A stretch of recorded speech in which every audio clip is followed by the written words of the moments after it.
እኛም እንቀጣለን ግን ከአባቷ ጋር የሆነ በአባቷ በጣም ትማረራለች። ገባሽ? ግን በአባቷ በቀል ልጅቷን እንዲህ ማድረግ አልነበረባትም። በእርግጥ እኛ መካከለኛ እህቴ በጣም ሞኝ ናት። እኔ በጣም አራዳ ነኝ። እኔ ሁላ ጠፋ ነበር። አባታችን ይለያያል። እሷ ለማዘር የቤት ማለት የመጀመሪያ ልጅ ናት፣ ሁለተኛ ልጅ ናት። ሌላ ልጅ አለቻት በእርግጥ ግን እና በዚህ ሁኔታ እቺ ልጅ በቃ ልም ብላ ጠፋች። ይቺ ልጅ ጠፍታ በቃ አሁን እንደነገርኩሽ 15 ዓመቷ ነው እና እኛም ደርሰን ሁላ በቃ አባት አለን። ግን የአባታችን መሬት ምናምን በጣም ትልቅ ነው። መቃል አይደለ እንግዲህ ወንድ የሌለበት ግቢ ታውቂያለሽ። በቃ አይታረስልንም። መሬታችንን ምናምን የሚያሳርስልን የለም። በቃ እናታችን ናት ነግዳ ምናምን የምታስተዳድረን እና ከዛን እህቴም አገባች፣ ታላቅ እህቴም አገባች፣ ታጨች፣ በክብር አገባች። ከዛን እሷ ካገባች በኋላ ቢያንስ በአምስተኛ ዓመቷ ምናምን ከኔ ጋር ብቻ መኖር ጀመርን። እኔም ልጃገረድ ሆንኩኝ፣ ደረስኩኝ። በቃ የ16 ዓመት ሬዲ እንደዛ ነገር ነኝ። ከዛን እኔም ደረስኩኝ። ከዛ እኔም ትልቅ ሆንኩኝ ምናምን ነገር በቃ እንዲህ እየኖርን አለ አይደለ። እንደነገርኩሽ እኔ በልጅነቴ በጣም አስቸጋሪ ነቀልቃላ ልጅ ነበርኩኝ። እህቴ አግብታ እህቴ ጋር እየኖረች እንደዛውም ልክ እህቴ በባሏ ቤት እየኖረች ልክ ታላቅ እህቴ በቤት ውስጥ ስታደርጋት የነበረውን ነገር ልክ ያገባችው እህቴ ካገባች በኋላ ማለት ነው እንደዛ አይነት ነገር በቃ ማዘር ኃይለኝነት ማለት ነው። በቃ አትስማማም ከልጇ ጋር ማለት ነው። ልጅ ደግሞ እንደነገርኩሽ በጣም ዝምተኛ በቃ መሬት ነች ታላቅ እህቴና ያው እንግዲህ የእናት ወድ ብሬ ነው እንደሚባለው። እኔ ደግሞ በጣም ኃይለኛ ነኝ። እኔ በሷ ወጥቼ ነው ሊሆን ይችላል እና ከዛ እኔ ደግሞ እህቴ በቃ ያቺ እህቴ ተማራ ነው እንዲህ ጠፈችው። እኔም ደርሻለሁ። ገብቶሻል? ፎቶ ምናምን እንደዚህ የሚባል ነገር የገጠር ልጅ ነን፣ ግን ብልጥ ሆንኩ እንጂ የገጠር ልጅ ነኝ። ትምህርት ምናምን እማራለሁ። ከዛ በዚህ አጋጣሚ ይቺ ልጅ ይቅርታና ግን ታላቀትሽ በጣም ዱላ ሲበዛባት እናትሽ በዘነዘና ምናምን ስደበድባት ስጠፋ እናትሽ ፈለገቻት። በኋላ ላይ ታሪኩ እንትን እንዳይለኝ እሱን እያስረዳውሽ ሄዳለሁ። ለዛ ነው። ከዛ ታላቅ እህቴም አገባች። ከዛም በኋላ እኔም ትልቅ ልጅ ሆንኩኝ። እኔ ከማዘር ጋር የተወሰነ 6 ዓመት ምናምን እየኖርኩ ያ በታላቅ እህቴ ላይ የሚሄደው ታሪክ ያኔ በእኔ ላይም እየተደገመ ሄደ ይሄ ታሪክ ማለት ነው። ከዛ እንደዛ ሲል በቃ እኔም በቃ አለ አይደለ ያ ስሜት እየተሰማኝ መጣ። የእህቴ ስሜት በቃ ልክ የማዘር ኃይለኝነት ነው፣ ክፋት አይደለም። ግን በቃ የሆነ ምን ልበልሽ በቃ ምንም አይነት ነገር ጊዜ ነው ምናምን ብለሽ የምትኖሪው የምትስቂው የምትጫወቹ ነገር አይኖርም። ከወንድ ጋር ይሁን ከሴት ጋር ይሁን የሴት ጓደኛ ምናምን በቃ ከማንም ሰው ጋር ልሽ እንዲኖርሽ አትፈልግም። እና ያ ነገር በእኔ ላይ ተደገመ። ግን እህቴ አግብታለች። ገብቶሻል? ታላቅ እህቴ አካባቢ ላይ ነው አግብታ የምትኖረው እዛው ገጠር ውስጥ። ከዛ እኔም ደግሞ ያለኝ አማራጭ ጓደኛ ምናምን ይዤ ነበረ። ከጓደኛዬ ጋር በቃ ማለት ማንም ሰው እንደሚያፈቅረው አፍቅሬ ምናምን ጓደኛ አለኝ። ጓደኛዬ በቃ አለ አይደለ እንደዚህ ታውቆ ሰው ምናምን አውቆት አገር አውቆት ምናምን ነገር አብረን የኖር ነው ጓደኛ ሆነ ማለት ነው። 1 ዓመት ከምናምን ድረስ 1 ዓመት በቃ 2 ዓመት በይው ኖርን። በዚህ አጋጣሚ ማዘር ትሰማለች። ገባሽ? ከዘር ማዘር ሰማችና ይሄን ነገር ጠየቀችኝ ማለት ነው። ማዘር ይሄን ነገር ስትጠይቀኝ እኔ ያው ማዘር ኃይለኛ እንደሆነች ስለማቅ ይሄን ነገር አስቀድሜ ለእህቴ እንዲህ እኔ እና እሱ ልንጋባ ነው፣ ግን ማዘር ደግሞ እንደዚህ ኃይለኛ ሆናብኛለች እንደዚህ ስል እሷ በቃ ምንም ማድረግ አልቻለችም። እንዳትመክራት እንዲህ እንዳትላት ከእሷ ጋር እንኳን ስምም ያኔ እሷ በክብር ነው ያገባችሁ። ገብቶሻል? በቃ ምንም ሳታውቅ ለዛ ይሄንን ነገር ማዘር ፈቃደኛ ልትሆን አልቻለችም። ስትል በቃ ያልሆነ እኔም ጭንቅላቴን የሚነካ ንግግር ስትናገረኝ ምን ማድረግ አሰብኩ መሰለሽ? እኔም መጥፋትን ወሰንኩ ማለት ነው። ከቤት ማዘር ብቻዋን ልትቀር ነው። ከዛ ማዘርን ብቻዋን ትተናት እኔም ጠፋው። ለእህቴ ግን ነግሬያለሁ ስጠፋ ማለት ነው። እና ጠፋው ማለት ነው። ስጠፋ ቢያንስ የ60 ኪሎ ሜትር ወይም የ50 ኪሎ ሜትር ትንሽ ከተማ አለች እና ከገጠር ያው ከአካባቢ ወጥቼ ምናምን ስለማላቅ አንድ ጓደኛ ነበረችኝ እዛ ቦታ ላይ ጠፍታ የምትኖር እዛች ትንሽ ከተማ ላይ ጠፍታ የምትኖር ጓደኛ ነበረች። ከዛ እሷ አጋጣሚ ቤተሰብ ለማየት መታ ነበር። ስትመጣ እሷ በጣም አምሮባት ምናምን አየው። ገብቶሻል? ጓደኛ ነች። ከዛ አንቻት ከአንቺ ጋር ካልጠፋው ምናምን አልኩና ከዛ ማዘር ገበያ በሄደችበት እሷ የሌለችበት ጠፋው ከጓደኛዬ ጋር ማለት ነው። ጓደኛዬ ይዛኝ ጠፋች። በቃ ትልቅ ከተማ የሆነ አዲስ አበባ ምናምን የሄድኩ ያህል ነው ማለት ነው ደስ ያለኝ ከቤት ስጠፋ። እኔ ከማዘር ማምለጤን ብቻ ነው ማቀው እና ከማዘር ማምለጤን ብቻ ነው ማቀው። ከዛን ጠፍቼ እዛ ከተማ መጣን። 60 ኪሎ ሜትር ምናምን እንደዛ ትንሽ መንገድ ነው ብቻ የሰዓታት መንገድ ጠፋን። እዛ የሆነ ድርጅት ነበረ ተቀጥረን፣ እዛ የሀብታም ድርጅት ምናምን እዛ ስራ ምናምን መስራት ቡና ምናምን መልቀም እንደዚህ ያለ አይደለም የምትችይውን ስራ መስራት ምናምን ተቀጠርን እና እዛ መኖር ጀመርን ማለት ነው። ከዛ እዛ ስንኖር ሰው አስጠግቶን ማለት ነው። ሰው ቤት ነው የምንኖረው ተከራይተን ሳይሆን ማለት ነው። በዚህ አጋጣሚ ማዘር እየተረበሸች መጣች። እኔም ስጠፋባት የመጀመሪያ ልጇም እንደዚህ በቃ በእናትህ ሰላች ተጠፋች የሚባል ነገር አለ ገባሽ? በዛ አጋጣሚ ጠፋች ማለት ነው። በቃ ተጨነቀች ማዘር እየተጨነቀች መሆኑን እኔ ቅርብ ቦታ ሶን ሳቅ አላስቻለኝም ማለት ነው። ከዛን ሄድኩኝ በ7 ወሬ ምናምን ሄድኩኝ። 7 ወር ቆይቼ ሄድኩኝ። እኔም አስጨከነኝ፣ በቃ በጣም አስጨከነኝ። የዛ የእህቴ ነገር አእምሮዬ ውስጥ አለ ገብቶሻል? በቃ እንዴት እንደተጎደች አስታውሳለሁ። ምን እያደረገቻት እንደነበረ እያየን ነው። በአፍ በአፍንጫዋ ደም እስኪመጣ ምናምን ነበር የምትደበድባት ማለት ነው። ከዛ ሄድኩኝ። ሲሄድ በጣም ተጸጽታለች። በጣም በቃ የሆነ የሚያፋልጋት ሰው የሆነ እንደዚህ በቃ ልጇ ያለችባት ቦታ በእኔ መጥፋት የታላቅ እህቴ መጥፋትም በጣም ጸጸት ሆኖባታል። እና በዚህ አጋጣሚ አባቷ ባለበት ቦታ ሄዳ በቃ እብድ እስከመሆን ድረስ አይኗ እስኪጠፋ ድረስ እያለቀሰች አባትየውን ትለምነው ነበረ። ማለት አንተ ያለችበት ቦታ ሰምተህ ከሆነ በቃ ስለ ልጄ የሰማኸው ነገር ካለ ምናምን ብላ ተጸጽታ ስለ መጀመሪያዊቷ ልጇ ትጠይቃለች። እኔም ጠፍቼባት ስለሆነ እና በዛ አጋጣሚ እኔ ሄድኩላት ማለት ነው። እኔ ስሄድ በጣም አለቀሰች። በጣም በቃ እንትን አለች። አይ እኔ ደግሞ በቃ አሪፍ ስራ ነው ያዝኩት፣ ተመልሼ ወደ ገጠር መመለስ አልፈልግም። እዛ ሁኜ ምንም እየሰራው አንቺን እረዳሻለሁ፣ እናቴ ነሽ፣ ያው ተፈጥሮሽ ነው እንደዚህ ያደረገሽ ምናምን እያልኩኝ እኔም ተመልሼ የተወሰነ ቀን ብቻ ነው እሷ ጋር የቆየሁት። ስራ መተው አልነበረብኝም። የምሰራው ስራ በጣም አስፈላጊ ስራ ነበር። ያን ስራ ተመልሼ የመጣው ያንን ስራ እየሰራን ያቺ ጓደኛዬ ይዛኝ ጠፋችኝ።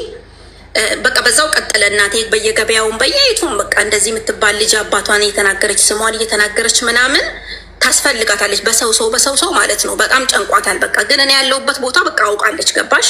ከዛ ማዘር ብቻዋን መኖር ጀመረች ማለት ነው። ከዛም በኋላ እኔ እዛም ከተማ ላይ መጣሁኝና እዛ እየኖርን ያቺ ከአብረን የጠፋ ነው ጓደኛዬ ያኔ በቃ ሳትፈልግ ያለ ፍላጎቷ ጋብቻ ምናምን ነገር አገባች ማለት ነው። እንደዚህ መጠለፍ ምናምን አለ አይደለ? የወደዳት ሰው በግድ ማስገባት ምናምን ማለት ነው። እንደዛ አገባች በቃ እሷ ማለት ነው። ታሪኩን ሳሳጥርልሽ ጓደኛዬ አገባች። ከዛ ጓደኛዬ ስታገባ እኔ ደግሞ መጀመሪያ የምንኖርበት ቤት እሷን ተጠልዬ ነው የኖርኩት እዛ ሰው ቤት ማለት ነው። እሷ ነች መጀመሪያ የምትኖርበት። ለ2 ነበር አስጠግቶን የነበረ ያ ሰው። ከዛ እዛ ቦታ ላይ ደግሞ እሷ ካገባች በኋላ እኔ መኖር ከበደኝ።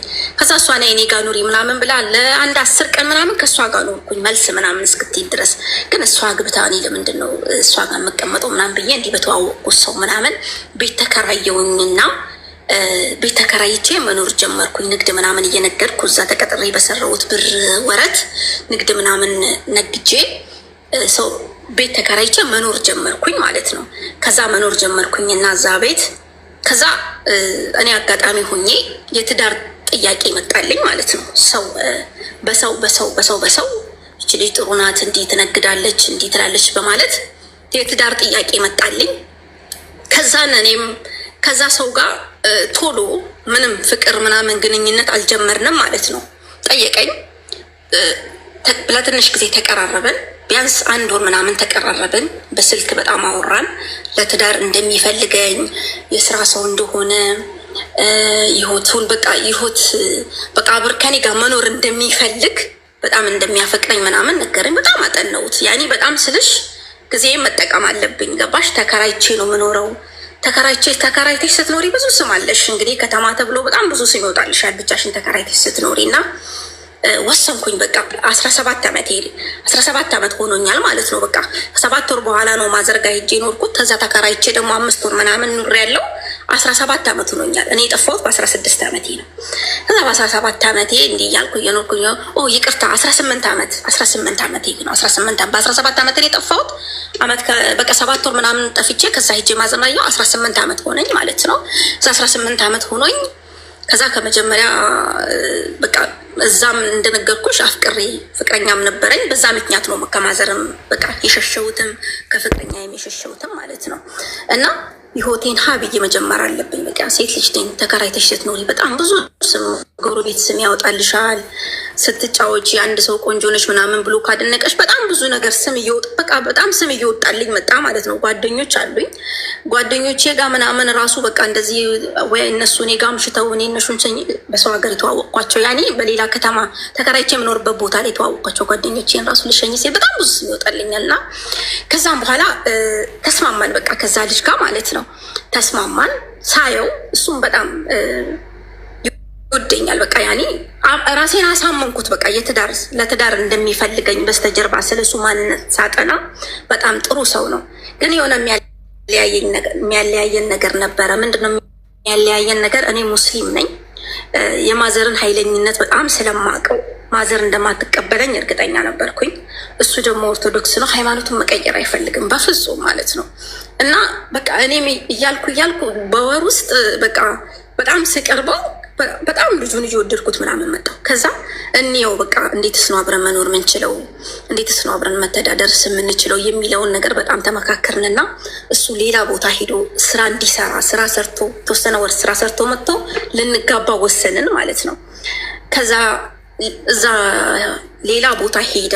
ቢያንስ በቃ የ8 ሰዓት ምናምን መንገድ ነው፣ ርቀት ነው። እዛ ቦታ ሄደ። በስልክ እያወራን እሱ እዛ ቦታ ስራ ሰርቶ እኔም እዚህ ጋር እየነገድኩኝ የሰራው። ከዛ መጥቶ የቤት ዕቃ ሟልተን ትዳር ልንመሰርት ምናምን ማለት ነው በፍቅር። እዛ ተስማማን። ጓደኞቹ ምናምን አሉ። ከዛ እሱ ሄደ።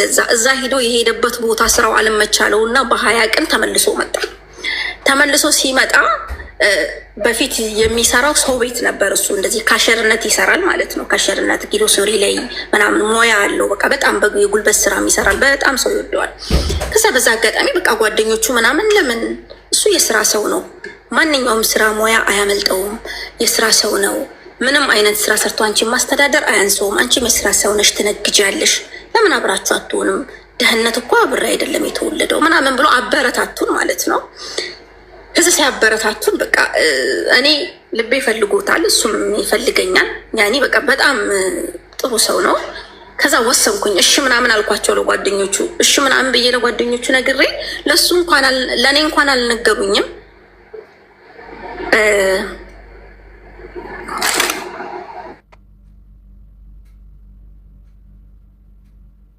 አለው እኮ የት ሄድኩ መስሎሽ ነው ያቆምሽ? እሺ እሺ ወጣሽ መሰለኝ። አይደለም ማሪ ካኖት ላይ እና ስታወሪ እኮ ይሰማኛል።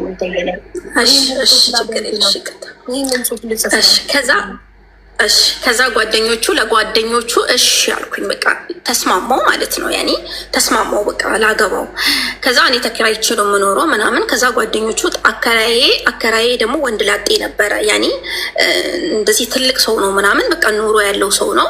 የራሱ ሱቅ አለው፣ ሱቅ ይሰራል። መጥቶ እዛ መኖሪያ ቤቱ ያድራል። እኔ ደግሞ ሰርቪስ ውስጥ ነኝ ያለሁት ማለት ነው። ከዛ ለጓደኞቹ እሺ ብያለሁ። ነገ ተመልሼ ያው በሃይማኖትም አንድ ስላልሆንን ምናምን ሀሳቤን የምቀይር ምናምን በቃ በፍቅር ነው ያመንነው። እኛ ስለ ሃይማኖት አልተነጋገርንም። አንቺ ቀይሪ አንተ አልተባባልንም። ከዛ ነሽ አልኩት። ከዛ በዛ አጋጣሚ ነሽ እንዳልኩት። ከዛ ጓደኞቹ እኔ እንደ ትላንት እሺ ብዬ ለአንድ ጓደኛ ነግሬ እንደ ዛሬ በቃ የቤት ዕቃ ምናምን ከምን እስከ ምን አልቀረም ምናምን ነገር ገዛዝተው በነገታው ሰርፕራይዝ አደረጉን አንድ ላይ እንድንሆን ማለት ነው። እኔ ለጓደኛው ነው እሺ ያልኩት። ከሱ ጋር በስልክ ነው የምናወራው። ምንም በቃ አንገናኝም፣ አልፎ አልፎ ነው የምንገናኘው። ከዛ ምንም በማላውቀው ምናምን እንደዚህ መግሪብ አካባቢ ላይ የሀገር ዕቃ በቃ ብዙ ናቸው ጓደኞቹ፣ አንድ 20 ሰው ምናምን ይሆናሉ። የቤት ዕቃ ምንም ከምን በቃ መስታወት ድረስ አልቀረም ማለት ነው። ገዝተው መጥተው ሙሉ ዕቃ ሰርፕራይዝ አደረጉን ማለት ነው። የእሱ ጓደኞች አንድ ላይ እንድንኖር። ከዛ እኔም ተቀበልኩኝ። ጓደኞቹን አላሳፈርኩም፣ ተቀበልኩኝ። ከዛም በኋላ እንደ ነገ ሽምግልና ተላከ። ማዘር በፍጹም ይሄ ሊሆን አይችልም ማለች። በቃ የፈራሁትም አልቀረም። እኔ ልጁን ወድጄዋለሁ፣ ህይወቴን ወስኛለሁ። መኖር ጀመርን። በቃ መኖር ቀጠለ ማለት ነው። ሽምግልናውን ሳትቀበል በቃ ሽማግሌ እስኪ ሰለቸው ሄዳ አስበሽዋል። ገጠር ነው፣ በጣም ክረምት ምናምን ነበር፣ ጭቃ ነው። ሞተር እስከተወሰነ መንገድ ይሄዳል። ከዛን ደግሞ በእግር ነው የሚሄድ። በጣም ገጠር ነው እና ከዛ በዚህ አጋጣሚ ኖርን። በቃ ምንም ሽማግሌ ማዘር ሳትቀበልም ምናምን እኛ ስለተዋደድን ኖርን እና እንደዛ ሆነን እየኖርን በዛ አጋጣሚ እኔ ያለኝ አማራጭ በቃ እሱም በጣም ስራ እየሰራ ምናምን ለ2 ዓመት ምናምን አብረን ኖርን። አልወለድኩም። ከዛ ለ2 ዓመት ምናምን አብረን ኖርን። ከዛ 2 ዓመት ከምናምን አብረን ኖርን። ፓስፖርት ምናምን እየነገድኩኝ እሱም ስራ እየሰራ ምንም ስራ እየሰራ እየሰጠኝ በጣም ስራ ይሰራል።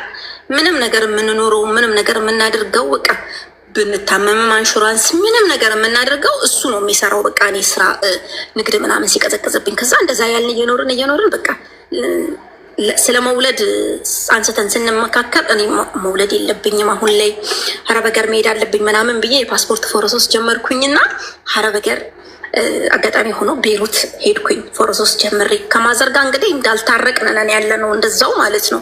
እንደነገርኩሽ ድሮም ኃይለኛ ናት። አሁን ደግሞ ጭራሽ 2 ሃይማኖት ነው ምናምን ሲባል ክርስቲያኑ ያገባችሁ ምናምን ሲባል በጣም ኃይለኛ ስለሆነች አካበደች በቃ ማለት ነው።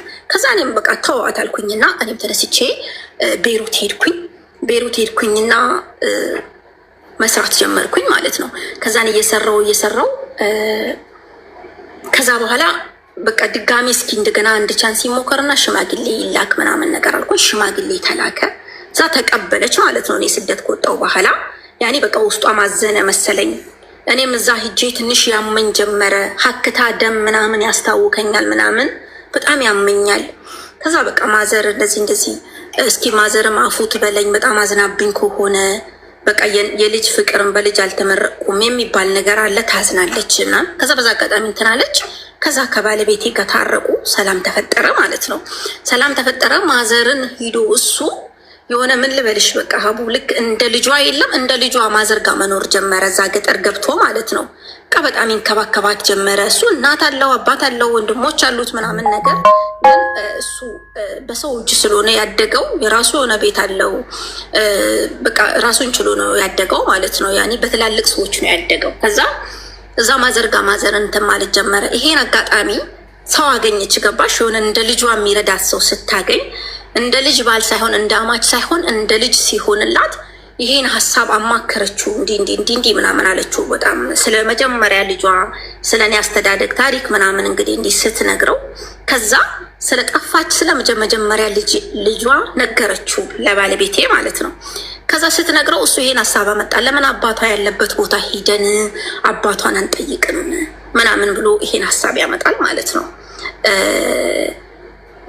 በ2011 ላይ ማለት ነው 2011 ላይ ነው ይሄ ታሪክ ማለት ነው። ከዛ ሄዶ እኔ 2011 ቤይሩት ነኝ። ከዛም በኋላ ሄደ ማለት ነው።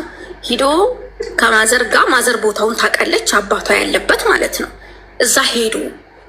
ልጄ ደውላ ከሆነ ያው አላሰደካትም። የ3 ዓመት ልጅ ይዣለች ነው ይዛት የተለያየችው እና እስኪ ልጄ በቃ ድምጿ ያለችበት ሞታም ከሆነ የምሰማው ነገር ካለ ምናምን ብላ ሄዳ ስትጠይቀው ይገርምሻል የ3 ዓመት ልጅ ይዛ ነው አባትየው እንግዲህ ተጣልተው የተለያየችው እኮ አንድ ቀን እንዴት ነሽ ደህና ነሽ አንድ ቀን ልጄ ብሎ ጠይቆ አያውቅም። ሌላ ሚስት አግብቶ ወልዶ ምናምን 6 ልጅ ወልዶ በክብር እየኖረ ነው ሰውየው ማለት ነው። በቃ እንደ አማራጭ እስኪ እንደ ሀሳብ ነው ሄዱ ማለት ነው። እዛ መጀመሪያም ይዟት የሚሄድ ሰው ምናምን እንደሚያፋልጋት የለም። እንደነገርኩሽ ወንድም የለንም እኛ ሴቶች ብቻ ነን። ከዛ እዛ ስትሄድ የጠፋችው እህታችን አቡ እዛ አባታችን ጋር የእሷ አባት ጋር መጥታ 15 ቀኗ ነው ከተመለሰች ማለት ነው። ወደምትኖርበት ሀገር ከተመለሰች አባቷ ጋር መጥታ ማለት ነው። ግን 3 ዓመት ሙሉ በ3 ዓመቷ ህፃን ልጅ እያለች የተለያትን ያን ሁሉ እድሜ ለ20 ምናምን ዓመት አይቷት አያውቅም። መፈጠሯንም አያውቅም እኮ። እዚህ ጋር በአጋጣሚ ታሪኩን አብዛሽ እንዳይሉኝ ምን ልል ፈልጌ መሰለሽ ልጅ በቃ እናትም ልጅም እናትን እንዴት ማማረር እንደሚችል ነው አስተማሪ ታሪክ ያልኩት። እዚህ ጋር ነው ትልቁ ነገር ማለት ነው። እንግዲህ አስቢ የ3 ዓመት ልጅ እያለች ትታ የተፋታችው ልጅ አባቷን መፈጠሩንም የማታውቀው እናት ናት ያሳደገቻት። እንደዛ ሆና ማለት ነው። የመማረሯ መማረር መጥፎ አመታት በጭንቅላቷ ውስጥ መጥፎ ነገር ሲመዘገብ አባቷን መጥታ ማለት ነው አቡ ሌላ ከተማ ላይ አግብታለች። አዲስ አበባ ይሁን የት አግብታ እንደምትኖር ፈጣሪ ነው የሚያውቀው። 2 ልጆች ወልዳለች። 2 ህፃን ልጆች፣ አንድ የ5 ዓመት ልጅ እና አንድ የ7 ዓመት ልጅ፣ 2 ወንድ ልጆች ይዛ ከዛ በመኪና ባይሱሱ አባቷም ያለበት ቦታ ገጠር ነው፣ ግን ባይሱሱ ነው እቃ ያስገባችለት ለአባቷ። ከአረብ ሀገር ይዛ የመጠችውን ሙሉ በቃ ሮቶ ምን በቃ በጣም ብዙ እቃ ጭና ካርቦ አድርጋ ለአባቷ አስገብታ በአባቷ ተመርቃ ምናምን ከገባች 15 ቀኗ ነው እሷ ከተመለሰች። ከማዘርጋ ግን በቃ በ15 ቀን ተላለፉ ማለት ነው። ከዛን ሂዳ እንዴት ልጅሽ እኮ መጥታ ይሄው ይሄን ሁሉ እቃ ያዛልኝ መታ መርቃኝ ይሄው ቤትን ራሱ አፍርሻ ያሰራልሃለሁ ብላኝ አንዳንድ ነገር አዛልኝ ነው የሄደችው። በቃ እንግዲህ ያንቺ ኃይለኝነት ነው እንደዚህ ልጅሽን የበተነብሽ። ቀጠሮ ዝልሻለሁ ልጅሽን ድጋሚ መትሽ ማየት ከቻልሽ አታልያ ታመጣታለሁ እንጂ እናትሽን ሄጂ ብዬ ስላት እንኳን እኔ እኮ እናቴ ሞታለች፣ እኔ እናት አለኝ እንዴ እናቴ ሞታለች ብላ ነው ያለችኝ። እና በፍጹም ምን እንዳደረግሻት ባላቅም ልጄን አንቺን ለማየት ፈቃደኛ አይደለችም ብሎ አባቷ እናቴን አሳዝኗት፣ ባለቤቴን በጣም አዝኖ ከዛም በኋላ ተነስቶ በቃ ያላቸው አማራጭ ወደ ቤት መመለስ ነው። ማዘር አረቀሰች፣ ቀጠሮ ያዙ፣ ስልክ ቁጥር ከባለቤቴ ጋር ተቀያየሩ። እቺ የመጨረሻ ልጄ የእሷ ባል ነው ምናምን አለች፣ ስልክ ቁጥር ሰጠች፣ ቀጠሮ ተያዘላቸው። ከዛ በዛ ቀጠሮ ተመልሰው ወደ ቤት ገቡ። ከዛ እኔም ደግሞ በ3ኛ ወር 11 ወር ምናምን ሰርቼ እያመመኝ ነበረ። ደም ሀክታ ምናምን እንትን ይለኝ ነበር። እዛ ቤሩት ሆኜ ተመልሼ ወደ ኢትዮጵያ መጣው። ታከመሽ ነይ ቶሎ ምናምን ብለው ቢሮ ወደ 2 ወር ምናምን ቁጭ አልኩኝ። ታከመሽ ትመጫለሽ ምናምን ብለውኝ እኔ ከዛም በኋላ ደርሶ መልስ ትኬት ተቆረጠልኝ። በጣም ይወዱኛሉ። ያኔ ቀልጣፋ ነኝ ምናምን። ፓርታይም እንሰራለን ተመላላሽ ማለት ነው። ብዙ ልጆች አሉ ከነሱ ጋር ቢሮ ውስጥ እንድሰራ ደርሶ መልስ ትኬት ተቆረጡልኝ እና ቤሩት ተመልሼ ለመሄድ መጣው። እኔ ስመጣ ይሄንን ዜና ሰማው ማለት ነው ከባለቤቴ። እንዴ ከእናትሽ ጋርም እንደተታረቅ ነውም ታውቂያለሽ። ከዛም በኋላ እህትሽን እኮ መታ ምናምን በህይወት እንዳለች ሰማን እንዲህ ምናምን ብሎ ይሄን ነገር ነገረኝ። ከዛም በኋላ እኔም ተመልሼም ወደዛ ለመሄድ ትኬት የተቆረጠልኝ ለ1 ወር ብቻ ነው ማለት ነው። 28 ቀን ነው የሚለው ቲኬቱ ላይ ማለት ነው። በዛ በ28 ቀን ውስጥ እናቴ ጋር ዱዓ ማስደረግ አለብኝ። በቃ ያለውን ነገር እህቴ ጋም ያለችኝም አንድ እህት ናት እሷ ጋር ምናምን እያልኩኝ እንዲህ ቀኑም ጊዜውም ሄደ። ከዛ እነሱ እኔ ተመልሼ ወደ ቤሩት ለመሄድ ነው እንግዲህ በ20 ቀን ውስጥ ትኬት የተቆረጠልኝ። ከዛ በዛ አጋጣሚ ወደዛ ወደዚህ ስንል በቃ የአጋጣሚ ነገር ሆኖ እና የትኬቴ ቀን ደረሰ፣ በረራ ቀንም ደረሰ። ለበረራ እኔም ወደ አዲስ አበባ ሄድኩኝ። ከዛ የቻንስ ነገር ሆነና እኔ ደግሞ ወደ አዲስ አበባ ሲሄድ ቅሪት ቀርቶብሻል ተባልኩኝ። አልተሳካልኝም ማለት ነው። ቅሪት ቀርቶብሻል ተባልኩኝ ማለት ነው። እና እኔ ከዛ እዚህ ጋር አስተማሪ ታሪክ ነው። በጣም ትልቁ ነገር ላስተምር ፈልጌ የገባሁት እዚህ ጋር ነው። ስለ ሴቶች የሚማሩበታል ብዬ ማስበው ማለት ነው። ከዛ ቅሪት ቀርቶብሻል ምናምን ነገር ሲባል በጣም ለመንኩት ባለቤቴን ማለት ነው። እሱ ነው ሊሸኘኝ ሄደ። በጣም ለመንኩኝ። በቃ ያው ትረጅኛለሽ ይህንን እርግዝና ለማክሸፍ ማለት ነው። ይህን ቻንስ ማቋረጥ የለብንም። በጣም አሮጌ ቤት ውስጥ ነው የምንኖረው ምናምን በቃ አለ አይደለ፣ ኑሯችን በጣም ያስጠላል። እኛ ፍቅር አለን 3 ዓመት ስንኖር፣ ግን ፍቅር ብቻ ምንም እኔ እና እሱ በ2 ሃይማኖት እንደምንኖረው ፍቅር አለ በመሀላችን ውስጥ። ምንም አይነት ሃይማኖት አጣልቶን አያውቅም። ምንም ነገር ችግር አጣልቶን አያውቅም። ግን በቃ አለ አይደለ፣ ቤቱ የትልቅ ሰው ቤት ነበር፣ ውርስ የተወረሰው ማለት ነው። ባለቤቴ የወረሰው ያን ቤት ለማሳደስ ብዙ ነገር፣ አስፋልት ዳር ነው ቤቱ፣ ከተማ ነው። ቤቱን አሰርቼ ምናምን ብዙ አላማ አለ በጭንቅላቴ ውስጥ እና ያንን ለማድረግ ያረገዝኩትን ልጅ እንደዚህ ማድረግ ማክሸፍ አለብኝ ምናምን ብያልኩኝ ማለት ነው። ከዛ በፍጹም እንደዚህ የምታደርጊ ከሆነ በቃ የኔና አንቺ ነገር እዚህ ጋር ያበቃል። እኔ በፍጹም እንደዛ እንዲሆን አልፈልግም። በቃ እግዚአብሔር ያለው ነው የሚሆነው። ድሮም ቀን ስራ ሰርቼ ድሮም ብዙ ስራ ሰርቼ ነው ማስተዳድርሽ። በፍጹም አይደረግም። ወደ ቤታችን ነው የምንመለሰው አለ። ስለምነው በቃ እጄ ላይ ያለቻት በሄዱት የሰራኋት ብር ትንሽ ብር አለች። ያቺ ብር እስክታልቅ ድረስ ለምንኩት። በቃ አዲስ አበባ ዘመድ ምናምን አለ፣ ግን ዘመድ ጋር ሳይሆን ዝም ብለን ቤርክ ምናምን እያደርን እየለመንኩት ማለት ነው። ቲኬቴን አስረዘሙልኝ ብዬ ቲኬቴን እንኳን አስረዘምኩኝ ማለት ነው። በፍጹም አንገቴ ላይ ቢላ ይገባል አለ ማለት ነው ሀቡ። በቃ በጣም በሚያሳዝን ሁኔታ ከዛም በኋላ ተመልሰን ወደ ቤታችን ገባን። እኔም አረገዝኩኝ። ያው ታሪኩን አላቆይባችሁ፣ አረገዝኩኝ። ለመውለድ ደረስኩኝ። ለመውለድ ስደርስ እናቴ እኔ ጋ ነው የምትወልጂው፣ እኔ ጋ ነው የምትወልጂው ምናምን ነገር አለችኝ እና እናቴ ጋ ነው ሂጄ የምወልደው ብዬ ቀን እየያዝን በዚህ አጋጣሚ ልጅሽ ልታይሽ መታል። የዛኔ መታ የተመለሰችው ልጅ እንግዲህ አሁንም ልጅሽ መታለች እና ተደብቀሽ መተሽ እንድታያት ተብሎ ተደወለባት ማዘር ማለት ነው። አሁንም ዙሮ በአመቱ ክረምት መጥቷል። እንግዲህ ያው ከዛ እሷ ለእኛም ሳትደውል ለማንም ሳትናገር ብቻውን ቦታውን ስላየች ብላ በመኪና የልጅ ነገር አጓጉቷት ሄደች ማለት ነው። ስትሄድ አቡ ገና ፊቷን አይታታለች ማለት ነው። ገና ፊቷን እንዳየቻት በአንድ እግር ጫማ ነው ከቤት ውስጥ ወጥታ የጠፋችው ማለት ነው። ቤት ውስጥ ስትገባ ማዘር ቤት ውስጥ ቁጭ ብላለች። እሷ ደግሞ ከጎረቤት እየመጣች ነው። ገና ፊቷን ብቻ አይታት ሀቢባ እልም ብላ ወደ በቃ አንድ እግር ጫማዋን አውልቃ እንዲህ ወደ ቤት ልትገባ ስትል እናቷን ስታያት በቃ አይኗን ይዛ ማለት ነው ወጣ እልም ብላ ጠፋች። ልጆቿን ይዛ አልመጣችም ነበረ። አባትዮ አውቆ አሞኛል ነይ ቶሎ ምናምን ብሏት ነው የመጣችው። ጠፋች። ከዛን ማዘር እዛ ቤት 3 ቀን አድራ፣ እኔ ደግሞ ልወልድ ደርሻለሁ። ከዛ ደግሞ ልጄ ልትወልድ ነው በቃ እኔ ልመለስ ምናምን ብላ ከዛ 3 ቀን ሙሉ ጠብቃ 3 ቀን ድረስ አድራሻዋ የት ትሁን ጎረቤት ትሁን የት ትሁን ሳይታወቅ በዛ እልም ብላ ጠፋች። እግሯን ባዶ ተመልሳ ወደ ሀገሯ። አባትየውንም አይንህን ላፈር አለችው። ከዛም በኋላ እንዴት እናቴን አመጣህብኝ ብላ ከዛም በኋላ በቃ ማዘርም ተመልሳ መጣች። በሞተር ስትመጣ ማዘር ደግሞ መንገድ ላይ ትወድቅና እጇ ምናምን ተሰበረ፣ እግሯ ተሰበረ። በቃ ምን ልበልሽ አሁን ድረስ 2 እጇ አይሰራም፣ እጇ ዙሯል ምናምን አለ አይደለ። በቃ በማንኛውም ወጌሻ የማይመለስ ስብራት ተሰበረች።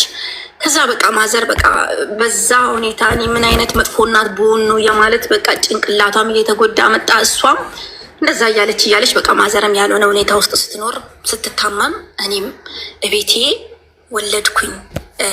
ያው እኔም እቤቴ ወለድኩኝ። ያው ከባድ ሚጥ ምናምን ነበረ። ያው በቃ በጣም እንትን ያለው ለአንቺ በዚህ ሰዓት እንድማለት አይጠበቅብኝም። ወለድኩኝ፣ በሰላም ተገላገልኩኝ። ወንድ ልጅ ወለድኩኝ። እቤቴ በቃ ታረስኩኝ ምናምን ነገር። የባለቤቴ እናትም እህቶችም አክስቶችም አሉ፣ እነሱ አራሱኝ። ከዛም በኋላ ልጄን አሳደግኩኝ ማለት ነው። እስከ 2 ዓመት አሳደግኩኝ። በቃ በጣም አደገልኝ። ከዛ 2 ዓመት ከ3 ወር ምናምን ሆነ። 2 ዓመት ከ3 ወር ሲሆነው አሁንም እንደምታውቂው እንግዲህ ያው ልጅ ስታሳድጊ ብዙ ነገር አለ።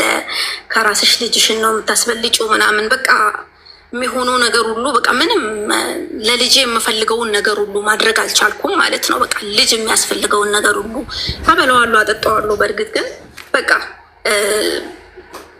ከዛ በላይ ቤትም እንደነገርኩሽ ቤቴንም ምናምን ማሳደስ ነበረብኝ። ከዛም ፓስፖርቴን መልሼ ከቤሩት መልሼ የመጣሁትን ፓስፖርት ለደላላ ሰጥቼ ከዛም በኋላ ዱባይ ሄድኩኝ ማለት ነው። እና በአብዛኛው እዚህ ጋር በመሀል መናገር የምፈልገው ሴቶች ለምሳሌ ሴቶች ከተቻለ ልጅ ወልደን ባንሰደድ የሚለውን ታሪክ ነው ትልቁም መናገር የምፈልገው እዚህ ጋር ማለት ነው። ከዛ ልጅ ወለድኩኝ። የ2 ዓመት ከ3 ወር ልጅ በቃ በጣም ቀልጣፋ ልጅ ነው ምናምን። 2 ዓመት ከ3 ወር ልጅ ሆኖ ምናምን ሀቡ በቃ የ5 ዓመት ልጅ ነው የሚመስለው ማለት ነው። በጣም ትልቅ ነው፣ በጣም ያምራል። በቃ የከተማ ልጆች ጋር ነው የሚውለው ምናምን በቃ በጣም እንደዛ ያለ ልጅ እስከ 2 ዓመት ከ3 ወር ልጅ ትቼ ዱባይ ሄድኩኝ።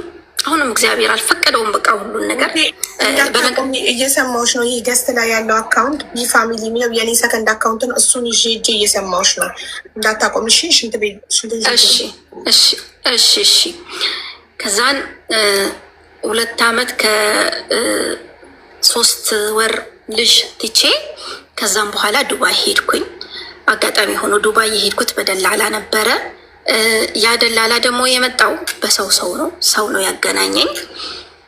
ከዛን ያ ደላላ በሰው ስለሆነ ቢሮ አልነበረኝም፣ ማለት ዱባይ ውስጥ ቢሮ አልነበረኝም። በሰው ነው የሄድኩት። ቀጥታ ከቢሮ ከሪፖርት ዳይሬክት ነበረ መዳሞቼ የተቀበሉኝ ማለት ነው።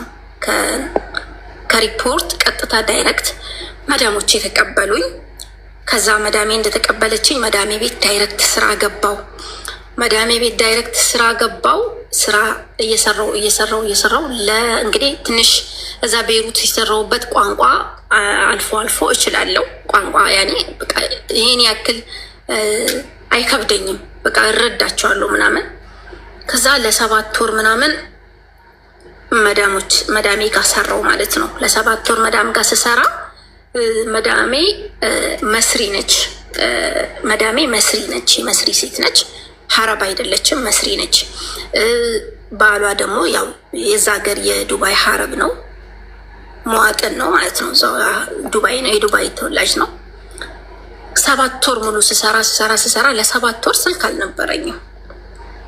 ለ7 ወር ሙሉ ስልክ አልነበረኝም። ከዛ ዝም ብዬ ስሰራ 7 ወር ሞላኝ። ወይ ደሞዝ አይሰጡኝ። ስልክ እደውላለሁ፣ ለመደወል እፈልጋለሁ ስል ስልክ የሚያስደውሉኝ በራሳቸው ስልክ ምናምን ስልክ ይደውሉልኛል። ስልክ ግዙልኝ ስላቸው ነገ ዛሬ እያሉ 7 ወር ምናምን ሰራው። ከዛ ስልክ በ1 ወር ደሞዜ ስልክ ተገዛልኝ፣ ሲም ካርድም ተገዛልኝ፣ ሁሉም ነገር ተደረገልኝ ማለት ነው። እና ከዛን በዛ ሲም ካርዴን ከፍቼ ከአንዳንድ ጓደኞቼ ጋር ኮኔክት ማድረግ ጀመርኩኝ፣ ማውራት ምናምን ጀመርኩኝ። እና ለ7 ወር ደሞዝ አልተሰጠኝም። ቋንቋ ታውቃለች በሚለው በ1200 ብር ነው የተቀጠርኩት። ቤይሩት ስለሰራው ያው ፓስፖርቴ ላይ እንደሰራው ስለሚያሳውቅ ቋንቋ ታውቃለች በሚለው ስለተቀጠርኩ በ1200 ብር ተቀጠርኩኝ ማለት ነው። ሀቡ ሰምተሽኛላ? ከዛ 7 ወር ሞላኝ። እንግዲህ 7 ወር ሲሞላኝ በቃ ብዙ አላማ ስላለኝ ልጄንም ትቼ ስለመጣው እኔ 7 ወር ሞላኝ። ልጄ 3 ዓመት እየሞላው ነው። ልጄን ኋላ ህጻናት ለማስገባት ብዙ እቅድ ስላለኝ 7 ወር ሙሉ ስልክ ሳይገዛልኝ ስኖር በጣም ጥርሴን ነክሼ በቃ በጣም ቀልቃላና ኃይለኛ ሴት ነበርኩ። በቃ ታጋሽ ሆኜ 7 ወር ሙሉ ያለ ስልክ ሰራው። 7 ወር ሙሉ ያለ ስልክ ስሰራ ከዛ መጨረሻ ላይ በቃ ስልክ እንዴት ነው ማይገዛልኝ ምናምን ብዬ እንትን ስል ወዲያው ስልክ ገዙልኝ። ከዛ ደሞዜን የ6 ወር ደሞዝ አልሰጣችሁኝም ብዬ ጠየኳቸው። እንደነገርኩት ቢሮ የለኝም። ከዛ እንሰጥሻለን እንደዚህ ምናምን አሉኝ። ልጆች ማሳደግን ልጆች መንከባከብና ጽዳት ነው ስራ እያልኩ 1 ወር ሆነኝ።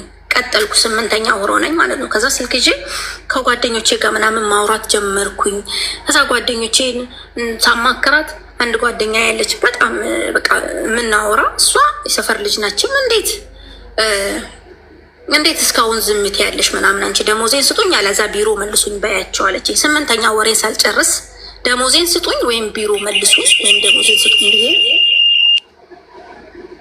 ችግር የለውም በጣም አፈጠጥኳቸው። ከዛ ሳፋጥጣቸው የ1 ወር ደሞዝ ብቻ አስገቡልኝ ማለት ነው። የ1 ወር ደሞዝ ብቻ አስገቡልኝ በአካውንት ላይ። ከዛ ሪሲቱን አምጥተው የ1 ወር ደሞዝ ብቻ አስገብተናል ብለው የ1 ወር ደሞዝ ብቻ ሰጡኝ ማለት ነው። ከዛ እንዴት የ1 ወር ደሞዝ ብቻ? እኔ እኮ 8 ወሬ ነው። የ7 ወር ደሞዝ የ1 ወር ስልክ ተገዛበት አላችሁ ምናምን አልኳቸው። ከዛ እንደዛ እየኖርን 8 ወሬን ልጨርስ አካባቢ ላይ ከዛ ጓደኛዬ በቃ እነዚህ ደሞዝ አይሰጡሽም፣ እንደዚህ እስከ መች ነው መሰሪው ደሞዝ ሳትቀበይ ቢሮ ሰዱኝ በያቸው አለችኝ። ስራ አልሰራም ዛሬ ቢሮ ሰዱኝ ብያቸው ግግም ብዬ ቢሮ እንደሌለኝ ነገሩኝ። እውነትም ቢሮ የለኝም። ደላላ ያለውን ኢትዮጵያ ደውዬ ስጠይቀው አዎ ቢሮ የለሽም፣ በሰው ነው ይህን ስራ ይመጣልሽ አለኝ። እና ምንድን ነው መሆን ያለብኝ? ኢትዮጵያ ያሳፍሩሽ አለኝ። እኔ ደግሞ ኢትዮጵያ መሳፈር አልፈልግም። ምክንያቱም ለዓላማ ነው የወጣሁት። እዛ ጋር ዱባይ ሂጄ እንደነገርኩሽ አሞኝ ኢትዮጵያ ገባሁ። ቤይሩት ሂጄ ሳይሳካልኝ መልሼ ገባሁ። አሁንም በቃ ልጄን እንኳን ዋለ ህጻናት ማስተማር እንኳን ላልችል ነው እንዴ? ምን አይነት የተረገመ እድል ነው ያለኝ እያልኩ ራሴን እያማረርኩ ምን ወሰንኩኝ? ለመጥፋት ወሰንኩኝ። በቃ ምንም የምግብ እጥረትም አለ እንትን የሚሉልኝ ቢሮ የለም። ሂዶ ብዙ ነገር አደረገ ባለቤቴ። ደላላውን ከሰሰ፣ ከደላላው ጋር ተፋጠጠ። ምንም መደረግ አይቻልም። ያለ ቢሮ ነው የሄድኩት። ወደ ኢትዮጵያ ተምጣና ሌላ ሀገር ትሂድ ምናምን ተባለ ማለት ነው። ለደላላ የተከፈለው ብር ከሰራ ይሁን እንግዲህ በቃ በዛ አጋጣሚ እቺ ጓደኛዬ ጠፍታ ነበር የምትሰራው። ከዛም ጓደኛዬ እኔ አስጠፈችኝ ማለት ነው፣ ጠፍቼ እንድሰራ ማለት ነው። በቃ 8 ወር ድረስ ታግሼ ሲያቅተኝ ስልኬን ይዤ ያው ቆሻሻ እንደሚጥል ሰው ጠፋውኝ። መኪና መጣልኝ፣ ጠፋውኝ። አቡ ጠፍቼ 1 ወር ከ10 ቀን ምናምን ስራ አጥቼ ኢጃዛ ቤት ቁጭ አልኩኝ። በጣም ያመኝ ጀመረ። እዛ ኢጃዛ ቤት በጣም ያመኝ ጀመረ ማለት እስቲሽ ምናምን ነበረኝ። የሆነ እስቲሼ ምናምን ይቆጣል፣ የሆነ አሰፋፉ ምናምን ትክክል አልነበረም። በቃ እስቲሼ ሁሌም እያበጠ ያመኝ ነበር። በጣም ታመምኩኝ። እያመመኝ ራሱ ስራ አፈላልግ ነበር። ከዛን ስራ ተገኘልኝ ማለት ነው። ከዛ ስራ ተገኘልኝና ስራ ሄድኩኝና 1 ወር ሰራው። ስራ ሰርቼ 1 ወር የጠፋሁበትን ብር መክፈል ነበረብኝ ማለት ነው። የጠፋሁበትን ብር ተበድሬ ነው የጠፋሁት ከጓደኛዬ። የጠፋሁበትን ብር 1,000 ምናምን ብር ከፈልኩኝ። ከዛ የተወሰነችውን የተረፈችውን ብር ደግሞ ያው ለልጄ የሙቅ እህል ምናምን ያው ልጄ 3 ዓመት ከምናምኑ ነው 3 ዓመት ከ3 ወር ምናምን ሆኖ በቃ መሰለኝ። ከዛም በኋላ ያችን ብር ወደ ኢትዮጵያ ላኩኝ። ድጋሚ ከዛ ቤት ወጣውኝ። የምሰራበት ቤት 1500 ብር ተቀጥሬ የምሰራበት ቤት በጣም ልጅ ያስቸግር ነበር። አንድ ወንድ ልጅ አለ። ያ ወንድ ልጅ በመስኮት ካልዘለልኩ ይላል። መስኮቱን እየከፈተ ሳይክል መኪና ምናምን ሲያይ በመስኮት ካልወጣው ይላል። ቤቱ 6ኛ ፎቅ ነው። ልጁ ከዛ ፎቅ ላይ ተፈጥፍጦ ከወደቀ እኔ ቃማ የለኝ ፓስፖርት የለኝ ህይወቴ አደጋ ላይ ነው የሚወርደው ብዬ 1 ወር ብቻ እንደምንም ሰርቼ ሳላጸዳ እቃ ሳላጥብ ነው የምጠብቃት። ሴትየቷ ከትምህርት ቤት ስትመጣ አስተማሪ ነች። ልጁን ስጠብቅ ልጇ ደግሞ ልጄ እንደዚህ አያረግም ትላለች። ኧረ እኔ ቦታ ይችለኛል ብዬ ከዛ ቤት ወጣሁ። ከዛ ቤት ወጥቼ 3 ቀን ምናምን ኢጃዛ ቤት ቁጭ አልኩኝ። በ3ኛ ቀን ሲያንቀለቅለን የሆነች ልጅ እዛው ኢጃዛ ቤት አካባቢ እንትን የምትል ልጅ ልታገባ ነው፣ የደሃ ቀበጥ። ከዛ ያን ሰርግ እንሂድ ተባብለን የዛች ልጅን ሰርግ ልንሄድ ተነስተንልሽ ሰርግ ስልካችን በ3ኛ ቀን ስራ ለቅቄ በ3ኛ ቀን ማለት ነው። እና ብቻ ለምክንያት ነው፣ ሁሉም ነገር ለምክንያት ነው የሆነው። ደስተኛ ነኝ እንደዛ በመሆኑ። ከዛ ከስራ ተመልሼ በ3ኛ ቀኔ ከጓደኞቼ ጋር ተያይዘን ሰርግ ተነስተን ሰርግ ልንሄድ የልጅቷ ኒካ ሰርግ ሄድን ማለት ነው። እዛ የምታገባበት ቦታ ሰርግ ሄደንልሽ ከአጅማን ሻርጃ ሄደን ሰርጋችንን ስንጨፍር ስንዝንጥ ቆይተንልሽ ተመልሰን ስንመጣ መንገድ ላይ ሹርጣ ያዘን ማለት ነው። ተያዝን። እንግዲህ ጣፊቼ በወሬ ነው አስበሻ 1 ወር ብቻ ነው የሰራሁት። ተያዝን፣ እስር ቤት ገባን። 3 ልጆች ምናምን አለን። ተይዘን እስር ቤት ገባን። ከዛ ተይዘን እስር ቤት ገብተን በ6 ቀን ምናምን ታሰር። እኔ 6 ቀን ነው የታሰርኩት። የተወሰኑ ልጆች ደግሞ ክስ ያለባቸው ልጆች ይቆያሉ መሰለኝ ማለት ነው። ክስ ያለባቸው ሰዎች እንዴት እንደሚደረጉ አላቅም። ግማሹ ወርቅ ሰርቆ ምናምን የሚባል ነገር አለ። እኔ በ6ኛ ቀን ምንም በቃ 1 ሌዘር ሱሪ ነው የለበስኩት፣ 1 ነጭ ቲሸርት ነው የለበስኩት ሰርግ ለመሄድ ዘንጬ እንደወጣሁት። ከዛ እስር ቤት ስትገቢ የሚሰጥሽ ዩኒፎርም አለ። ያችን ልብስ አውልቄ እንዳማረብኝ አጣጥፌ ያስቀመጥኩኝ። ያው ወደ ኢትዮጵያ ስገባ ለብሳለሁ ብዬ ቦርሳ የለ ምን አረ ቦርሳ አለኝ፣ ቦርሳ ይዣለሁ ሰርግ ሲሄድ። ከዛ በዛ በ6ኛው ቀን ተነስቼ ሀቡ ወደ ኢትዮጵያ ገባው ማለት ነው። ወደ ኢትዮጵያ ገብቼ ሪፖርት ውስጥ ዋይፋ አለ። ሪፖርት ውስጥ ባለ ዋይፋ ኮኔክት አድርጌ የሚቀበለኝ ዘመድ ምናምን አመቻችቼ ከዛ ዘመድ ጋር ሄድኩኝ። ለባለቤቴ ምንም ሳልናገር ማለት ነው፣ አንድም ነገር ሳልናገር። ከዛም በኋላ ተነስቼ በዚህ አጋጣሚ ልጄ ባለቤቴ ጋር ነው ያለው። እኔ ለባለቤቴ ነው ልጄን ትቼው የመጣሁት። ለማንም እናቴም ደካማ ናት፣ እጇን ተሰብራለች እንደነገርኩሽ። እህቴም የልጆች ናት፣ ገጠር ምናምን ስለሆነም እንትን አላልኩም። ግን እናቱ አሉ ከተማ ላይ እና እህቶቹ ምናምን አሉ ደራረሱ። ለካ እሱ በቃ እንደዚህ ተሸክሞ በሽኮኮ ተሸክሞ ነው ስራ የሚሰራው። የሆነ ጫካ ስራ ቡና ለቃማ ሲሄድ ልጁን ቡና ውስጥ አስቀምጦት፣ የሆነ ስራም ጭቃ ስራም ሲሄድ እንደዛ አስቀምጦት ምናምን ከልጁ ጋር በቃ በጣም ተንከራተተ ማለት ነው። ለካ ለእኔ ሳይነግረኝ ፈርቶ ለእኔ ቤተሰብ ለምን አልተሰጠም ልጁ ትላለች ብሎ ልጄን ለእናቱ ሰጥቷል ማለት ነው። እህቶች አሉት ልጃገረድ ልጆች፣ ለነሱ ሰጥቷል ማለት ነው። እዛ አካባቢ ልጅ ስላለ እዛ ተሰጥቷል። ልጄ እኔ አላቅም ልጄ እዛ እንደተሰጠ።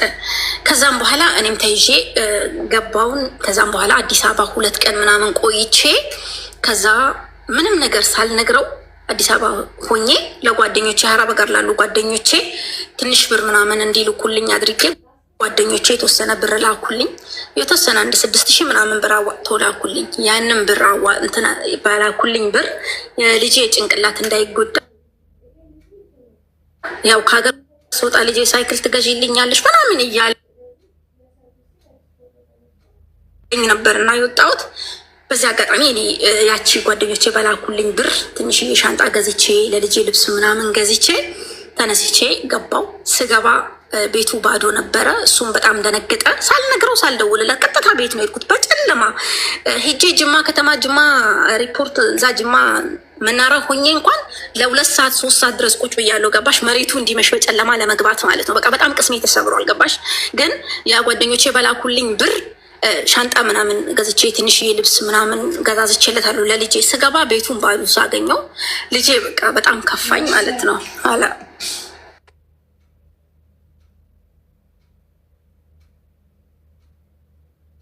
ምን ሆናችሁ ነው? ቶሎ ቋጭው። ከዛም በኋላ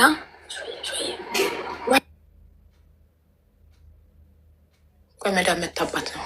አይዋ ሩጃወል አይዋ ከዛ እንድሽ ይቅርታሻ ብዬ ሰይድዬ መታባት ከዛ አዎ ስገባ በጣም በቃ በጣም ያስጠላል። ገባሽ? አንደኛ አልተሳከልኝም፣ ሁለተኛ ነገር ደግሞ ልጄንም ከቤት ሳጣው በቃ በጣም ሆድ ባሰኝ ምናምን እና በቃ በጣም አለቀስኩኝ። ልጄ የት ሄዶ ነው ምናምን ብዬ በጣም ደነገጥኩኝ። በቃ ስራም አልተሳካልኝም ምናምን በጣም ደነገጥኩኝ እና ልጄ የት ሄዶ ነው ምናምን ስል ጊዜ እሱም በጣም ደነገጠና አለቀሰ። በጣም ተቃቅፈን ተለቃቀስን ከባለቤቴ ጋር። በቃ ፈጣሪ አላለውም፣ ለልጃችን ሲል ነው ፈጣሪ ያመጣሽ። ልጃችንም ደግሞ በጣም በእጄ ላይ ተንከራተተብኝ ነበር። የሰው አይንም በላብኝ እና በቃ ሲጨንቀኝ የአንዳንድ ነገር ወተትም ምንም እኮ እዛ ተከራይቼለት እንትን እንዲል ብዬ የክራይ ወተት እንኳን ለመክፈል ብዬ እናቴ ጋር አስቀምጫለሁ ልጄን አለ። እኔ ልጄን ሳላይ ዛሬ እዚህ ቤት አላድርም አልኩት። ከምሽቱ 3 ሰዓት ሆኗል። በዚህ ሰዓት ኬት እጅ ነው ማወጣ? ተረጋጊ በእናትሽ ብሎ አረጋጋኝ። መሬቱ ሳይነጋ ነጋ ብሎ ሄዶ ልጄን ይዞልኝ መጣ ማለት ነው አቡ።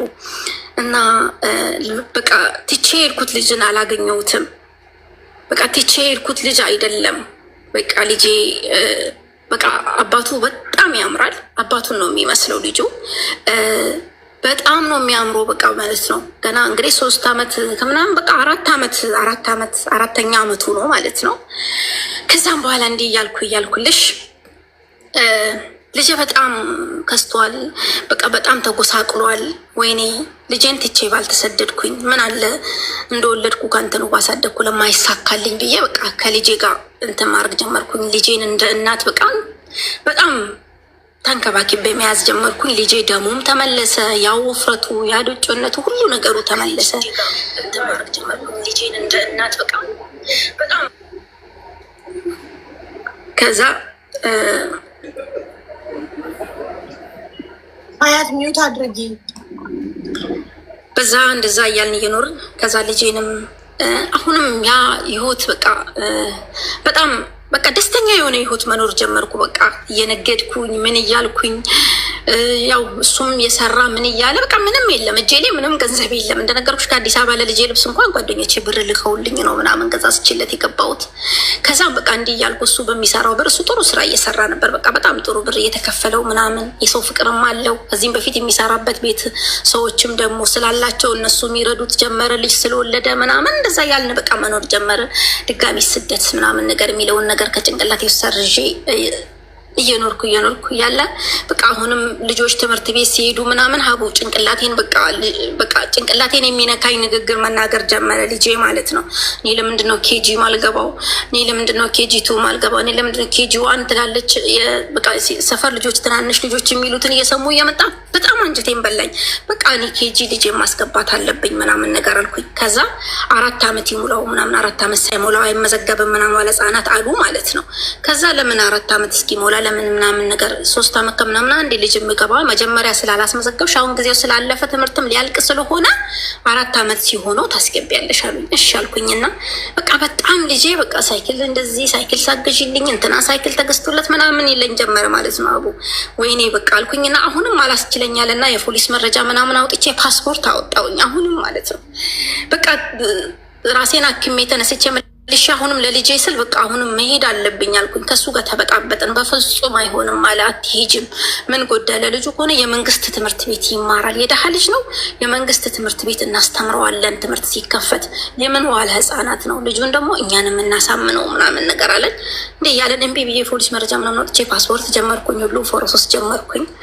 ከዛም በኋላ 4 ዓመቱም ሊሞላው ነው እና በዛ አጋጣሚ ከዛ ልጄ ከዛ ካመጣሁት ሰዓት ጀምሮ ሀቡ በቃ የሆነ አለ አይደለ፣ በፊት እንደዛ ከተማ ውስጥ ጠፍቶብኝ ሁሉም ማገኘው ልጅ በጣም በቃ የሆነ ምን ልበልሽ በቃ እየደካከመ ምናምን መጣና ፓስፖርቴን ሄጄ አምጥቼ ከኢሚግሬሽን ፓስፖርቴን አምጥቼ በ3ኛ ቀን ምናምን በቃ ጁስ ግዢልኝ ምን ግዢልኝ ምናምን ብሎ መቀባጠር ጀመረ። ከዛ እሺ ምናምን አልኩኝና ወተት እንደዚህ እንቁላል ምናምን በፍጹም አይወድም ማለት ነው። ከዛ አመመኝ ምናምን አለኝ ማለት ነው። አመመኛልና 15 ቀን ምናምን ይቀረዋል ልደቱ፣ 4ኛ ዓመት ልደቱን አዘጋጅለታለሁ ምናምን ብዬ 15 ቀን ምናምን ይቀረዋል። ከዛ አመመኝ ምናምን አለኝ ማለት ነው። 40 ቀን ከዛ በጣም አመመኝ ሲል ሰፈር የሆነች ትልቅ ሴትዮ አለች ማለት ነው። ህፃን ልጅ በቃ እንደዚህ ነካክታ ምናምን ይሆናል አይደለ፣ ቡዋ ምናምን የሚባል ነገር አለ አይደለ፣ እንደዚህ አሽተው የሚመልሱት ትልቅ ሴቶች እንደዚህ ቡዋ ምናምን መሰለኝ። በጣም አስታወከው ገባሽ? በጣም አስታወከው በቃ። ከዛም እንደዚህ አድርገዋል እንዴ እናንተ ጋር ያለም ምናምን ብዬ ደውዬ ጠየቅኩኝ፣ ባለቤቴን እናት ማለት ነው። ስጠየቅ እህትዮ ነገረችኝ። አዎ ያስታውከዋል፣ ምንም ነገር ሲበላ እኮ ያስታውቀዋል። ምን ሰጠሹ ምናምን አለችኝ ማለት ነው። እንዴ እስካሁን እኮ እኔ እንደዚህ ሽሮ ፍትፍት ምንም ስሰጠው እስከ እንደዚህ አሞት አያውቅም፣ ግን ጁስ ሲጠጣ ለምን አስታወከው ምናምን አልኩኝና በጣም እንደነገጥኩኝ ልቤን አሞኛል ምናምን አለኝ፣ እንደ ትልቅ ሰው ማለት ነው። ከዛን ይዤው ሴትየቷ ጋር ይዤው ሄድኩት። ሴትየቷ ጋር ይዤ ሄድኩኝና ሴትየቷ አየችውና ምናምን ነገር ጠዋት ላይ ከከሰዓት ላይ አሁንም ብታይ ሀቢባ በቃ ምን ልበልሽ፣ እርድ ታውቂያለሽ? ይሄ በቃ እርድ ንጹህ እርድ የሚመስል ነገር አስታወከው። ጁስ የማንጎ ጁስ ነው የሰጠሁት። በቃ ያ የማንጎ ጁስ ነው ብዬ ዝም አልኩኝ። ከ30 ደቂቃ በኋላ ይገርምሻል ፓስፖርቴን ይዤ የመጣሁት ሐሙስ ቀን ነው፣ 40 ነው ይሄ ደግሞ ማለት ነው እንግዲህ። ከዛ ቢጫ በቃ ቢጫ እርድ የሚመስል ነገር ወደ ላይ አስታወከው። ከዛ በጣም እንደነገጥኩኝና ከሴትየቷ እንደ ሴትየቷ ዝም ብሎ ነው ምናምን ነገር አለችኝና ከዛ አሁን ጤና ጣቢያ ይዤው ሄድኩት ማለት ነው። ጤና ጣቢያ ይዤው ሲሄድ ጤና ጣቢያዎቹ ሪፈር አሉኝ። ሪፈር ጻፉልኝ። እንዴ ሰላማዊ ልጅ ይዤ መጥቼ ለምንድን ነው ሪፈር ያሉኝ አልኩና ሪፈር ሲጻፍልኝ ቶሎ የሪፈሩን ይዤ ወደ ጅማ ሄድኩኝ ማለት ነው። ጅማ ሆስፒታል ሪፈር ተደረገልኝ። ከዛ ምንም ነገር አላልኩም። በዛ ላይ ሪፈር ሲጻፍልሽ አልጋ ይዘሽ ምናምን ነው የምትቀመጭው እዛ ሆስፒታል እና በጣም ይከብዳል ልጅ ስታስታሚና በቃ በጣም ግራ ተጋባው። እጃችን ላይ ምንም ብር የለንም። ጤና ጣቢያ እንኳን የካርድ ምናምን ያልነውን እንኳን እሱ ነው ከሚሰራበት ከስራ ቦታ ምናምን ይዘው የወጣ እና ከዛ እኔ ስመጣ ሴትየቷ ያቺ መጀመሪያ እጄ ልጄን ይልኝ እስኪ ምን ሆኖ ነው ይልኝ ያልኳት ሴትየው ለካ ይገርምሻል በልጁ ላይ ያየችው ነገር አላማራት። ያኔ እኔ ስለማላቅ ነው። ከዛ መተው ሰፈር ላይ ምናምን ብታይ በቃ ሪፈር ተጻፈልኝ እኮ ምናምን ብዬ ስነግራቸው በቃ ምንም ማለት አይደለም እዚህ ሂጂ ምናምን ብለው አጣደፉኝ። በጣም እንደነገጥኩኝ አቡ ማለት እናት ነሽ፣ በዛን ሰዓት መጥፎ ስሜት ነው የሚሰማሽ እና በዛን ሰዓት እየተጠመጠመብኝ ምናምን አሁን ተሽሎኛል፣ አሁን ደህና ነኝ ምናምን ይለኛል ገባሽ። ከዛ በዛ አጋጣሚ ጓደኞቹ ምናምን የሰፈር ሰው ምናምን 5ም 10ም ምናምን የትራንስፖርት ሰጡኝና በዛ ሪፈር ልጁን ይዤው ወደ ጅማ ሆስፒታል ከመሸ 11 ሰዓት ተኩል አካባቢ ላይ ይቅርታሻ ስሜታዊ ስለሆንኩ ነው ልጁን ይዤ ወደ ሆስፒታል ሄድኩኝ ማለት ነው። እና ወደ ሆስፒታል ስንሄድ ልጁን ይዘን ማታ ላይ ነው የዛኑ ዓርብ ዕለት ማለት ነው በቃ 12 ሰዓት ምናምን ጅማ ገባል። ከዛን ጅማ ስንገባ ልጁን ምናምን አዩት። ቅዳሜ ነው የሚታይልሽ ከ6 ሰዓት በኋላ ምናምን አሉኝ። አልጋ ሲያዙን አልጋ ያዝን አደርን።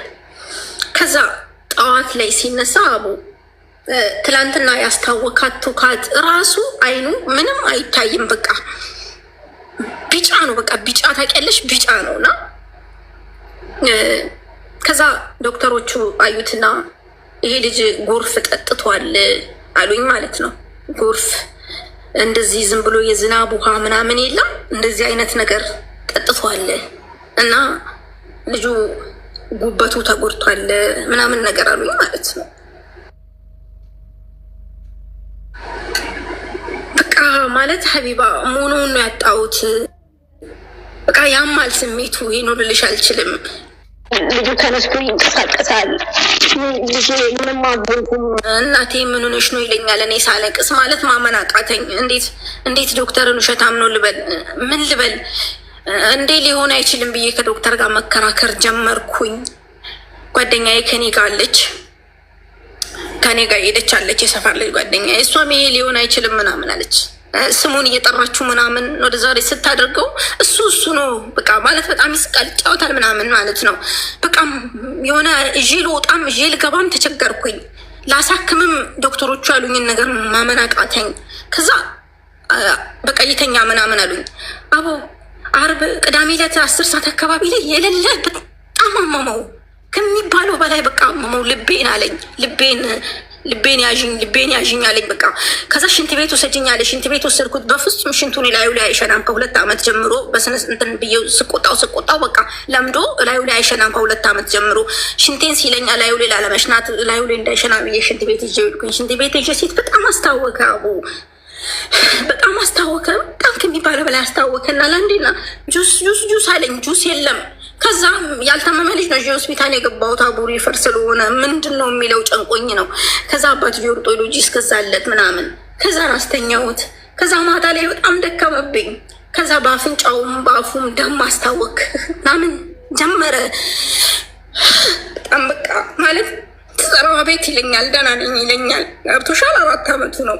በቃ ደህና ነኝ እናቴ ደህና ነኝ እያለኝ በቃ በጣም ጨነቀኝ ማለት ነው። ያን ጁስ ስሰጠው ጁሱን ያን የማንጎ ጁስ በአፉና በአፍንጫው ያስታውካል። ደም ምናምን የደፈረሰ ደም ምናምን ጋር ያስታውካል ማለት ነው።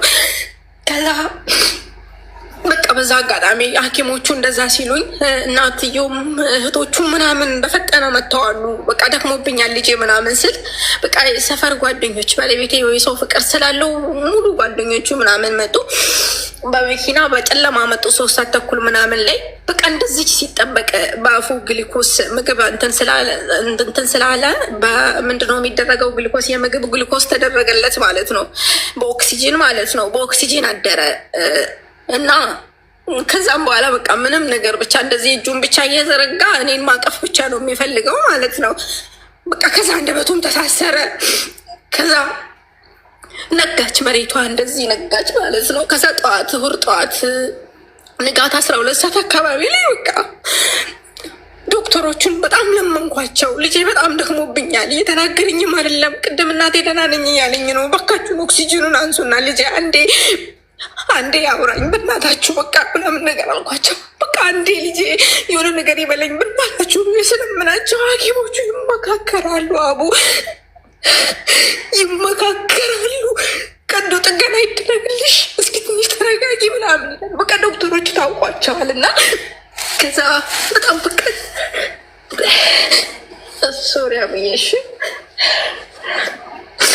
እና ዶክተሮቹ በጣም ይመካከራሉ ምናምን እና ከዛ ጓደኛዬን ወደ ውጭ ጠርተዋት ሌላ ቤተሰብ ምናምን እናንተ ጋር የለም እንዴ ምናምን ሌላ ሰው የለም እንዴ እሷን ወደ ውጭ የሚያወጣት ምናምን ሲሉ፣ ኧረ እናትና አባትዬ እናትና እህቶቹ ምናምን አሉ፣ የእሷ ዘመዶች አሉ፣ የእሱ ዘመዶች አሉ።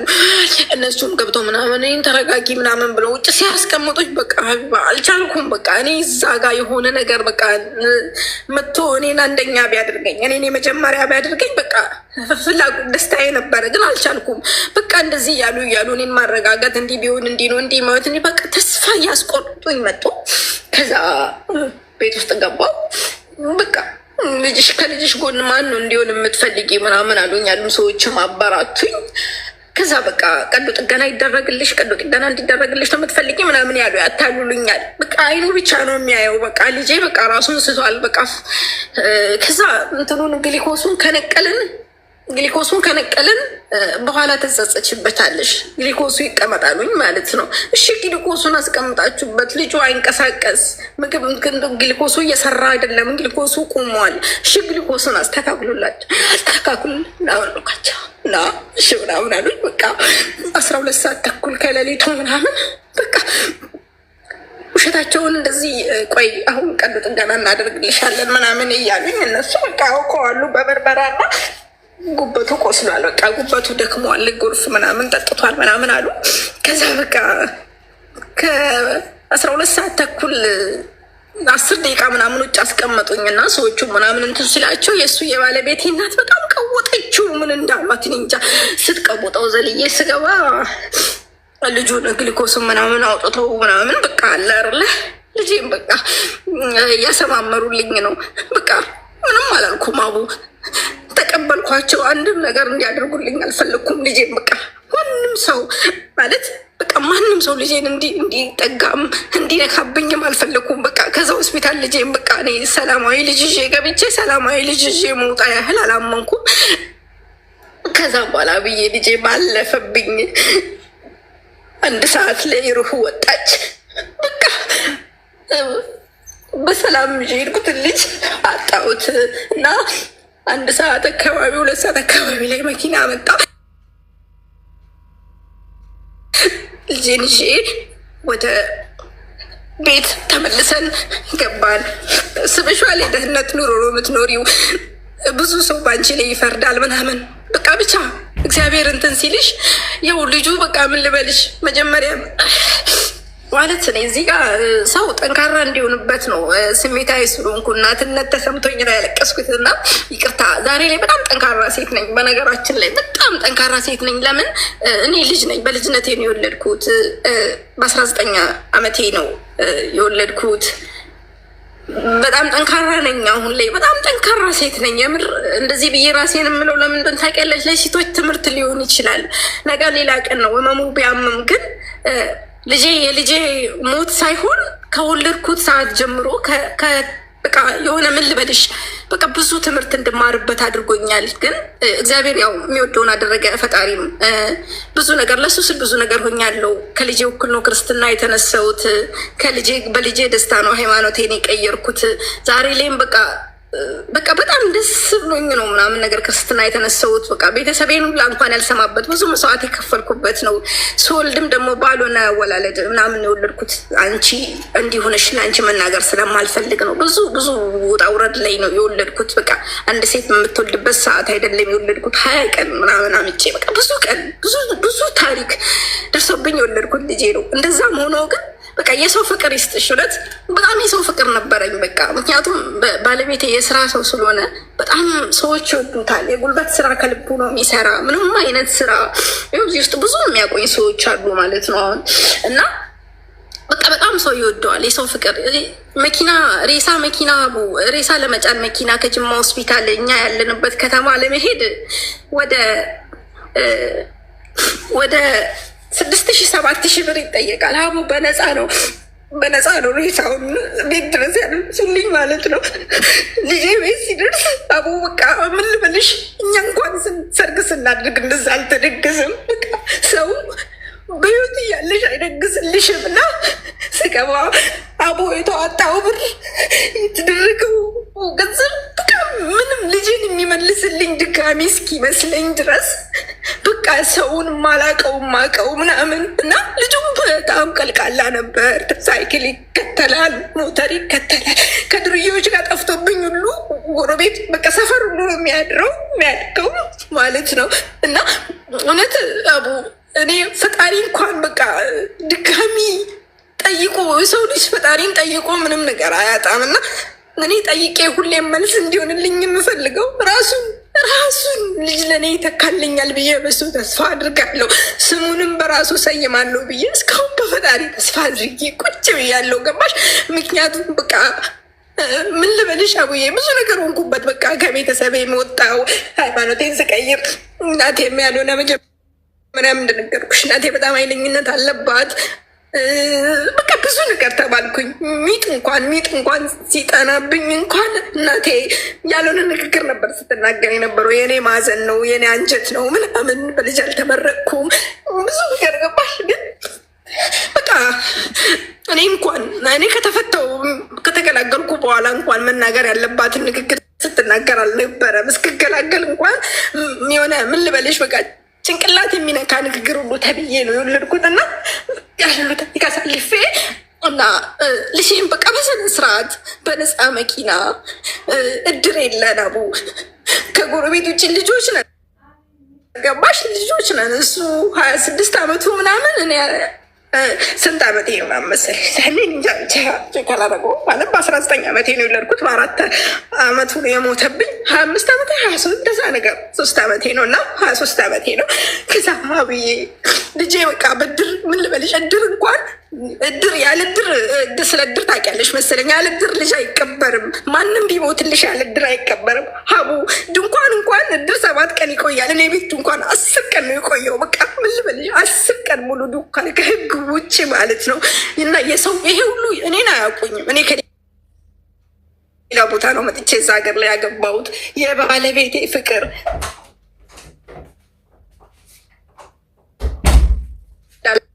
ላችሁ ምናምን አሉት።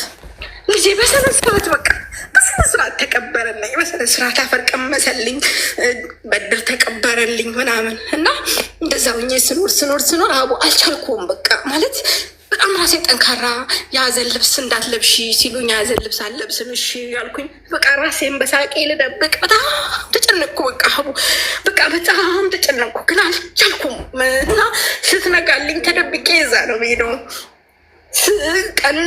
ቀን ሌል የህፃናቶች ልጆች አንድ ሰሞን የወለድኳቸው የተወለዱ ልጆችን በአንድ ሆስፒታል የተወለዱ ልጆችን ሳያቸው ሀቡ ሩጬ የት ነው የምገኘው? እኔ 7 ሰዓት አልል 10 ሰዓት አልል መቃብር ነው የምገኘው። እንዲህ እያልኩ በቃ ጭንቅላቴ ይሆናል አይደለ በቃ ልረጋጋ አልቻልኩም። በቃ ምን ማድረግ ነው ያለብኝ? ሰርዶ በቅሎ አረም በቅሎ የመቃብሩ ቦታ እስኪጠፋ እኔ የሆነ ሀገር መቀየር አለብኝ፣ የሆነ ቦታ መሄድ አለብኝ ሳላብድ ብዬ በቃ ከዛ ለቅቄ እኔና እሱ በቃ አልቻልኩም። በቃ ጸበል ሄድኩኝ፣ የትም ሄድኩኝ ማለት በውስጥ ለሰው ስቃለሁ፣ ግን እኩለ ሌሊት እኔ ተነስቼ የሚሄደው መቃብር ቦታ ነው። ቀን ከሰው ጋር ስቄ ውላለሁ፣ በጨለማ ሲናፍቀኝ ተነስቼ እዛ ሄዳለሁ። እና ፎቶ የሚባል ነገር በቃ በጣም መጥፎ ነገር ነው። ፎቶ በቃ እኔ ፎቶውን ሁሉ እያየሁ ሌሊት ሁሉ ነው ተነስቼ የሚሄደው፣ ተነስቶ የሚጠብቀኝ ሁላ ይመስለኛል። እና እንደዛ እያልኩኝ ፎቶ ምናምን ከስልኬ ውስጥ አጠፋፋብኝ እሱ። ከዛ እንደዛ እያልኩኝ ግን በጣም ይቅርታ ብዬ ታሪኩን አበዛውባችሁ መሰለኝ እና ያስተምራል ብዬ ከዛ በቃ በዛ አጋጣሚ ተነስቼ ወደ አዲስ አበባ ሄድኩኝ። አዲስ አበባ ሂጄ ፕሮሰሱን ጀምሬ በቃ ከሀገር መውጣት አለብኝ። አንድ ልቤ በቃ ወልጄም ብተካሳ የሚለውንም አስባለሁ። ሳስበው ደግሞ ወልጄ የበታች ሆኜ ልጄን ላለማሳደግ አይደለ ተሰድጄ ልጄን ላማች ሰጥቼ እንደዛ ልጄ ጎርፍ ሲጠጣ ያለ እናት ገባሽ? እናት ብትሆን እኮ ከራሷ ቀንዛ ነው ልጇ ብትሰጠው። ልጇ እሷ እየተራበች ነው ትራፊዋን ከዚህ የሰው ትራፊ እንኳን ልጇ የምታበላው ግን ማጣት አይደለም እንዴ? እኔን ወልጄ መሰደድ አይደለም እንዴ ልጄን ያሳጣኝ? እንዴት እሳ አድርጌ ብዬ በቃ ከዛ ፊት አዲስ አበባ ሄድኩኝ። ገና ቡዬ በጣም ይቅርታሽ አንቺ በእንደዚህ ስሜት ላይ ሆነሽ ምንም ችግር የለም። እኔናችን ምን ያታስቢ አንቺ ሴኖርሸዋለሻ ሆና ከዛ መጣሁኝ። በቃ አልቆየሁም። በቃ አመትም 2015 መጨረሻ ላይ ነው 2016 ላይ ነው በቃ 2016 ላይ ነው ወዲያው 2016 ውስጥ ምንም በቃ ሀዘኔም በጥርሴ በብዙ ነገር በቃ ጠንካራ ሴት ነኝ ብዬ እላለሁ። ምክንያቱም በብዙ ነገር ራሴን አጽናለሁ። በቃ እግዚአብሔር እሱን የራሱ የሰጠኝን የመጀመ እሱን ባይሆን እንኳን ስሙን እንኳን እሱን አድርጌው ስሙን ሳልቀይር እንኳን እኖራለሁ። በቃ አምላኬ ሆይ ትሰጠኛለህ፣ በአንተ ተስፋ አድርጋለሁ። በቃ ልጅ ነኝ። በልጅነቴ ግን ይህን ሁሉ ፈተና አሳልፌ በእናትም ሳልመረቅ በቃ በምንም አለ አይደለ? ይህን ሁሉ ስደትም ከአንዴ ሁለቴ ሞክሬም ብሎ አንተ ደግሞ መጨረሻውን ታውቃለህ። በቃ ብዬ ተነስቼ ወደ አዲስ አበባ መጣሁ። አዲስ አበባ መጥቼ ፓስፖርቴ ምናምን ለደላላ ሰጠው። ፓስፖርቴን እሱ ሊሞትብኝ በሁለተኛ ቀን ነበረ ፓስፖርት ያወጣሁት እንደነገርኩሽ የፖሊስ መረጃ ምናምን አድርጌ ከዛ በቃ ወጣሁኝ ነው አዲስ አበባ ደላላ አገኘው፣ ለደላላ ሰጠው እና እዛው አዲስ አበባ ቁጭ ብዬ ስራ እየሰራው አንዳንድ ስራ እየሰራው ከዛ ወደ ሳውዲ አረቢያ መጣው ማለት ነው። እና አሁን ያለሁት ሳውዲ ነኝ። በቃ ፈጣሪ ጥሎ አይጥልም። እዚህም ስመጣ ደግሞ በጣም ጥሩ ስራ አጋጠመኝ። ያኔ ጥሩ ቤት ገባኝ ያዘኔ። በቃ ፈጣሪሽን አንቺ ብቻሽን የቸገረው ሁሉ ፈጣሪውን ብቻውን ነው ሲጠራው። ፈጣሪን በቃ በአንድ ጥሪ ስትጠሪው ፈጣሪ እውነት ይሰማል የምለው እኔ ነኝ። እና መጣው እዚህም መጥቼ ብዙ ነገር ቢያጋጥመኝ የምሬን ነው የምልሽ ሀቢባ በቃ መኖር ሁሉ ነበር። በቃ መጥቼ ውሳኔ እና ውሳኔ ነበረ። በሀገሬ ላይ ያን ሁሉ ፈተና አሳልፌ በሰው ሀገር ፈተና ካጋጠመኝ በቃ ምድር ለኔ መጨረሻ እንደሆነች ወስኜ ነው የመጣሁት። በቃ ግን ፈጣሪ አንተ ታውቃለህ ብዬ መጣሁ። ግን ስመጣ ፈጣሪ የውስጤን አይቶ ይሄን ሁሉ መጎዳት የልቤ መሰበር አይቶ በጣም ጥሩ ቤት ገባሁ። በጣም እናት የሆኑ ቤት ገባሁ። ግን ስገባ ልጅ እንዳለኝ እንጂ ልጅ እንደሞተብኝ አላስመስል። ልጅ አሁን ድረስ ልጅ አለኝ ነው የምለው። በቃ ገባሽ ምገባ በት ስራ እንደዛ እየሆንኩኝ መኖር ጀመርኩኝ። አቢባዬ እና ምን ልል ፈልጌ ነው፣ እናቶች ችግር ብር ደስታን በፍጹም ሊቀይር አይችልም። ሀዘንን ሊቀይር አይችልም። እኔ ጭንቀቴን ለመርሳት እንጂ ከሀገር የተሰደድኩት ወልጄ እዛው ብቀመጥና ልጄን ብተካ ደስ ይለኝ ነበር። አቡ ግን አልቻልኩም። አፍና አፍንጫ ነው መቃብሩ፣ የልጄ መቃብርና የእኔ ቤት። በቃ አልቻልኩም። ማንም ሰው ሲመጣ እስቃለሁ፣ እጫወታለሁ። በጣም ተጫዋች ነኝ። ግን ቀን ማታ ማታ ጅቡላ ቢበላኝ ሴጣን ሁሉ እዛ ሊያስቀረኝ ይችላል የሚለው ባለቤቴንም ስጋት ላይ ጣለው። በቃ መሄጃ ስላጣው ነው የተሰደድኩት። ግን ደስታ ብር ይመልሳል ቢባል ማለት ነው ሀቡ። የሚገርምሽ ነገር ለልጄ በሽታ ልጄ ብርቃችን ነው ለእኔና ለባለቤቴ። ክራይ ቤት ባይኖርብንም በደህና ጊዜ እያለን እኮ ማሳከሚያ እንኳን ብሎ እንኳን 5 ብር የሚሰጥ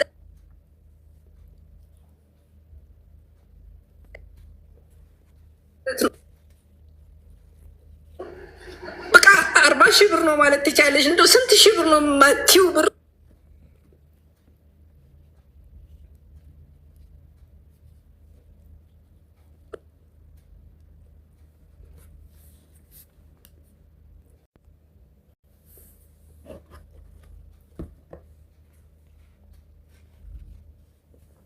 በ2016 ነው የመጣሁት። 2 ዓመቴን ጨርሼ ኮንትራት ቤት 2 ዓመቴን ሰርቼ ጨርሼ ሰዎቹ በጣም ነው የሚወዱኝ። ግን ወደ ሌላ ሀገር ሊሳፈሩ ሲሉ እነሱ ወደ ኢትዮጵያ ግቢ ሲሉኝ እኔም እግዚአብሔር ታሪኬን ቀይሮልኝ ያኛው ያልኩሽን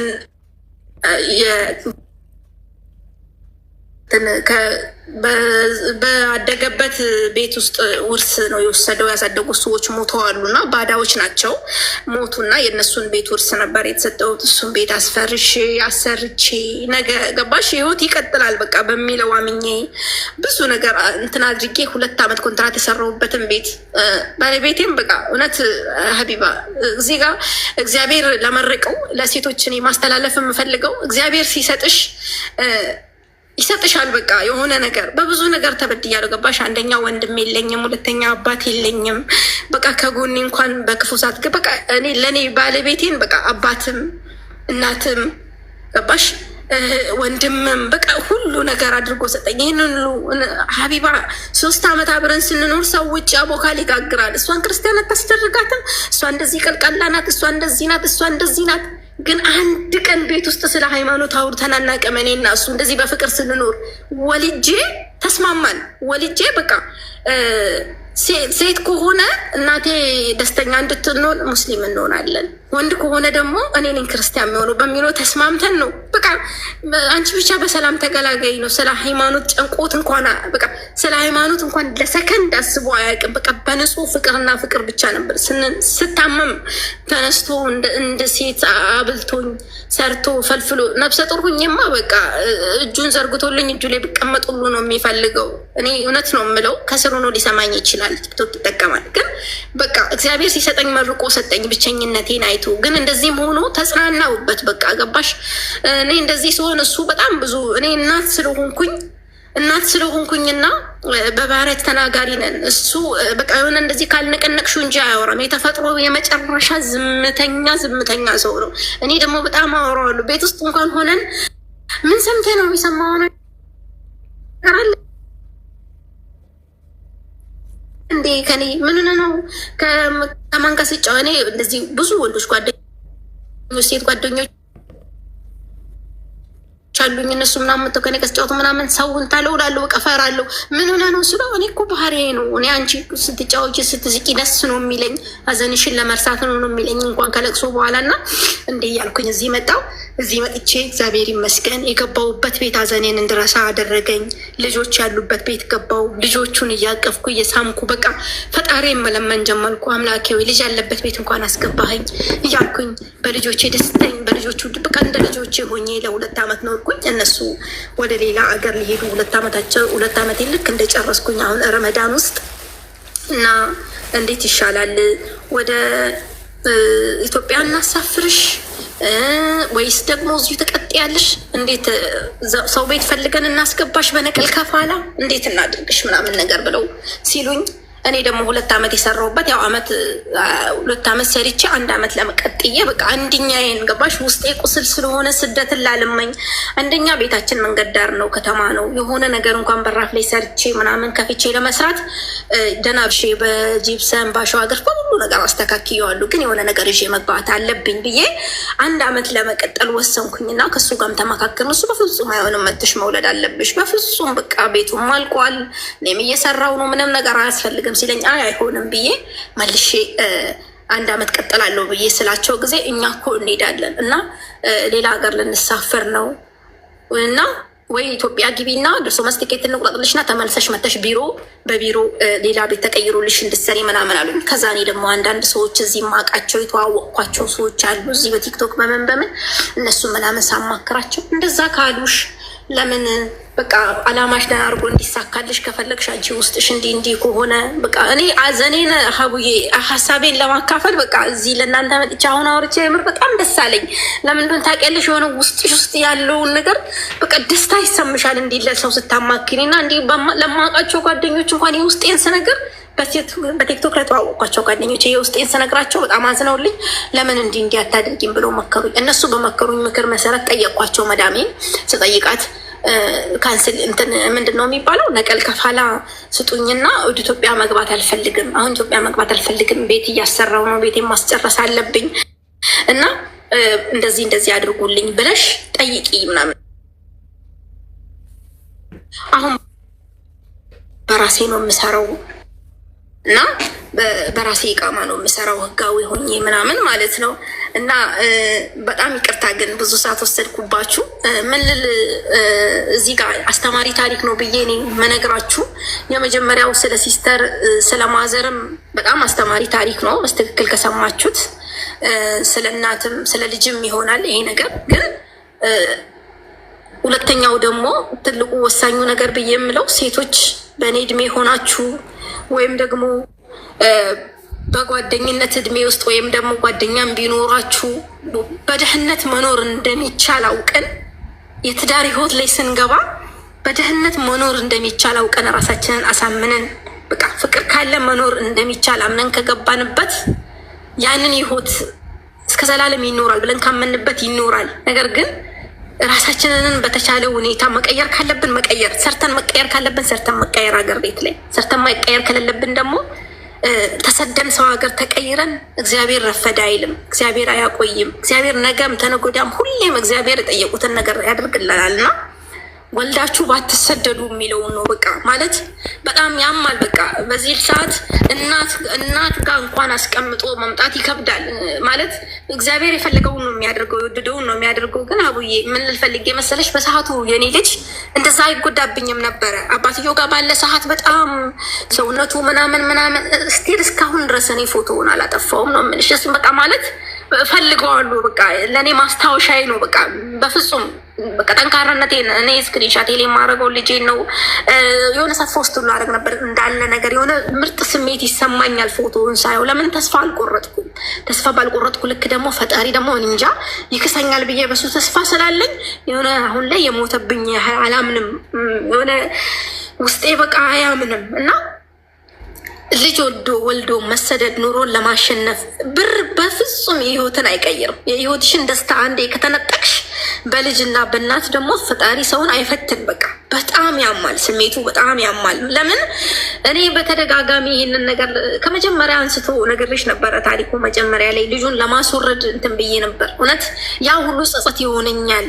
ያንን ፈጣሪ መዘገበብኝ እንዴ ይላለሁ። ለካ ለኑሮ ብዬ ለገንዘብ ብዬ ነበር ያንን ልጅ ለማስወረድ ያልኩት። የተሻለ ኑሮ ለመኖር ይኸው አየሹ ብሎ አይደል ፈጣሪ ቀጣኝ ብዬ አንደኛ ያንንም ይጸጽተኛል። ሁለተኛ ደግሞ በቃ ፈጣሪ ነን ያልወቅሰውም ራሴ ነኝ ሁሌም እኛንን ጥፋተኛ ብዬ እና በቃ የሰው ልጅ ህይወትን መኖር ካለበት ሳይወልድ መኖር አለበት። ትዳር ህይወት ላይ እንዲህ ራሴን ቀይራለሁ። የማይቀየር ነገር የለም፣ ይቀየራል። ግን ከወለድሽ በኋላ አሁን አይሽ እኔ ልጄ ከሞተብኝ በኋላ ሀቢባ የማይሰጠኝ ብር የለም። ምንም ምን ልበልሽ በቃ ምንም ማለት ነው። አንድ ልብስ ሳልቀይር ነው ተመሳሳይ ልብስ ጠዋትና ማታ እየለበስኩኝ ምን ደስታ ሰጥቶኝ ነው ልብስ መቀይረው።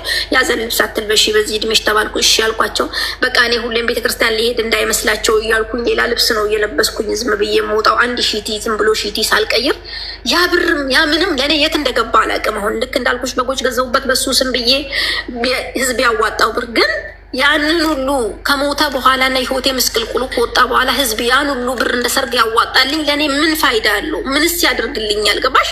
አጣሁት በቃ ልጄን ላለማጣት ነበር የተሰደድኩ። በህይወት ልጄ በህይወት እያለ ልጄን ትቼ እንዳልሰደድ አይዞሽ ያለኝ የለም። ከጎንሽ በርቺ። አንቺ ከወደቅሽ በኋላ ሰው ከሞትሽ በኋላ አንቺን ለማንሳት ሰው ይረባረብብሻል። መጀመሪያ ነበረ ወይም በእርግጥ አልታመመም። ታሞ ማሳከሚያ ምናምን አልተጠየቅኩም። ሪፈር ነው የተባለው። ለካ ልጁ በቃ ልክ እኔ ከዛ ሳመጣው ራሱ ሀቡ ቅድም ብዬሻለሁ አልሰማሽም? ከዛ ሳመጣው ልጁ በቃ የሆነ ተቀይሮ አልገባሽ? እኔ የአይኑን ቢጫ አላየሁም። ለካ ያቺ ሴትዮ መታ እኔ ጤና ጣቢያ ሄጄ ስመለስ ሰፈር ላይ ሴቶች ቆመው ያወራሉ።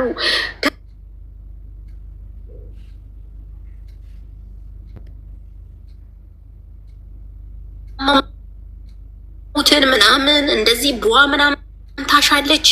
በቃ የተቀጨለች ታሻለች ምናምን። እሷ ሴትዮ ናት መጣ። ልጁ እኮ አይኑ ተቀይሯል፣ አይኑ ቢጫ ሆኗል። ምንድነው ማርያም መቀነት ሆኖበታል። ለካ ማርያም መቀነት የሚባለው በባህላዊ፣ በሕክምና ደግሞ ጉበት ነው የሚባለው። እና ማርያም መቀነት ሆኖበታል ምናምን ብለው በኦሮመኛ ያወራሉ። እኔ ደግሞ ኦሮመኛ ስለምናገር እንዴ ምንድነው የሚሉት ምናምን ብዬ ጠየቅኳት። አንዷን ልጅ በእናትሽ ነንሶቢን ምናምን አትዋሺ በእናትሽ ስላት ኧረ ምንም አይደለም ሪፈር ከተጻፈ ይዘው እንደ ሪፈር መጻፉ ማነገራችሁ? እኔ ነኝ እጄ ሪፈር ይዤ መጣሁ አልኩኝ። አይ ቅድም እኮ እንዲህ ኮሳቸው እኮ እንዲህ እያሉ ነበር እኮ ሰዎቹን ሰብስበው ምናምን አሉ። በቃ ሀቡ የዛኔ ነው ሰው ተሰብስበው ብር ማዋጣት የጀመረ። ሟርት ሳይሆን አይቀርም ይሄ ነገር ራሱ እስክል ድረስ ማለት ነው። ሕክምና ይሄን ያህል ብር ድንቅ ከተጠየቀ ብዙ ብር ድንቅ ከተጠየቀ አይኑ ቢጫ ሆኗል እንደዚህ ነው ሐኪም ጉበት ነው የሚለውን ለካ ሰው እንትን ብሎልኝ በቃ የዛን ቀን የተጀመረ ቅዳሜ ዕለት የተጀመረ ብር መዋጣት እሑድ ልጄ ሞቶብኝ ንጋት ላይ ሬሳ ይዤ ስመጣ ድረስ ብሩ መዋጣቱ አላቆመም። ለእኔ ምን ጥቅም አለው ያ ብር መሰብሰቡ፣ ያ ህዝብ መገልበጡ? ለእኔ ምን ጥቅም አለው ልጄ ካመለጠኝ በኋላ?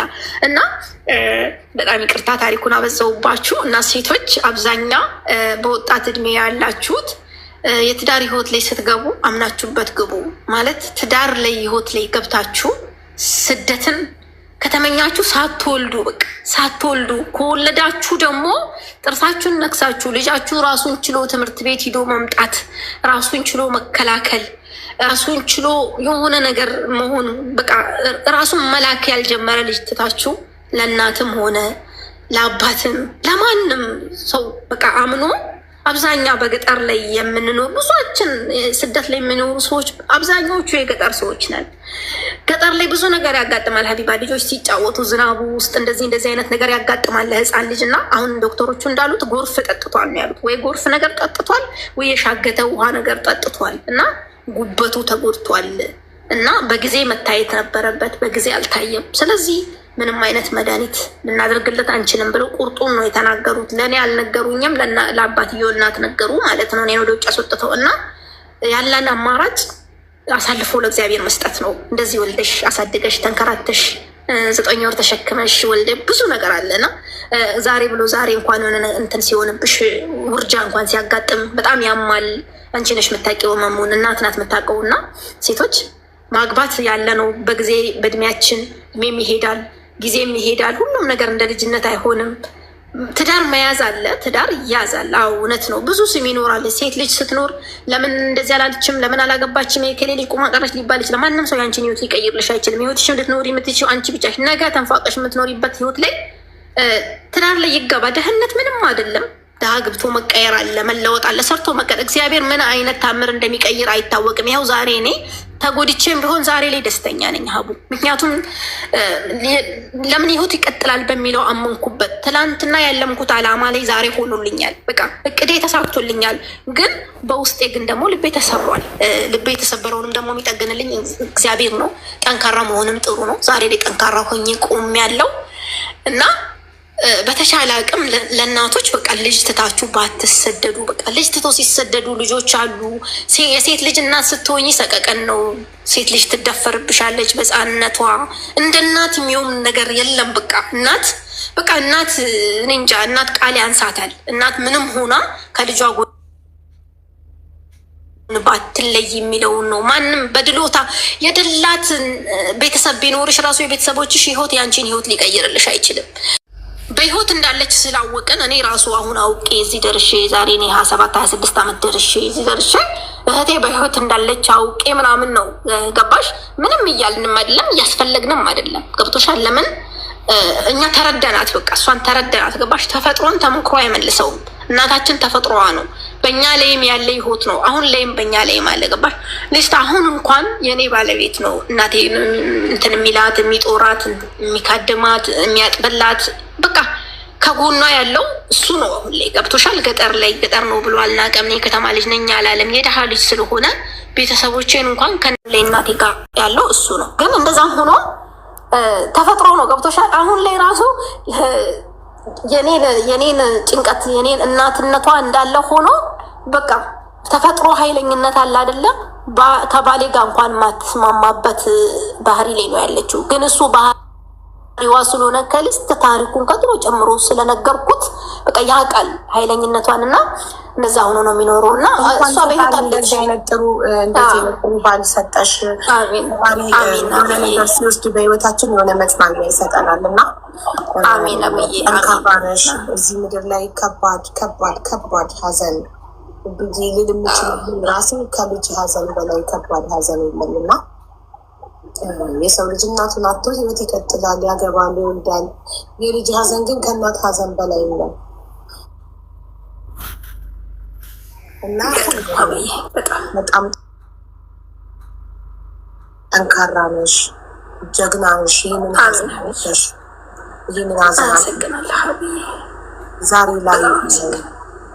ዛሬ ላይ ቆመሽ በሁለት እግርሽ እየሰራሽ ህይወትሽን እየመራሽ ላይ መሆንሽ ደስ ይላል እና አሁንም ገንዘብ እያሳደግሽ እድሜሽ እንዳይሄድብሽ ግቢና ሀገር ቤት ውለጂ። ፈጣሪ ልጅ ይስጥሽ።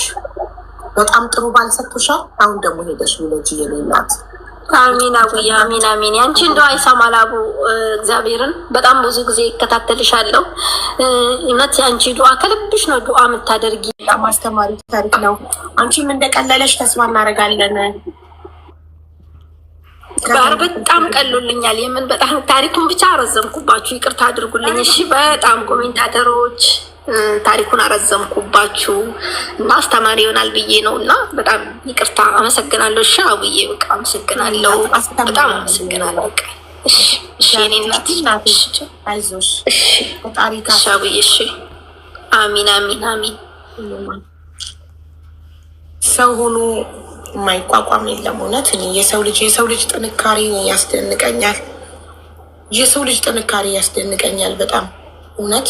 እዚህ ምድር ላይ ከልጅ ሀዘን በላይ ከባድ ነገር የለም እና ኢማጂን ፎቶውን እያየች እንዴት እንደምትሆን። የልጅ ሀዘን አይወጣም።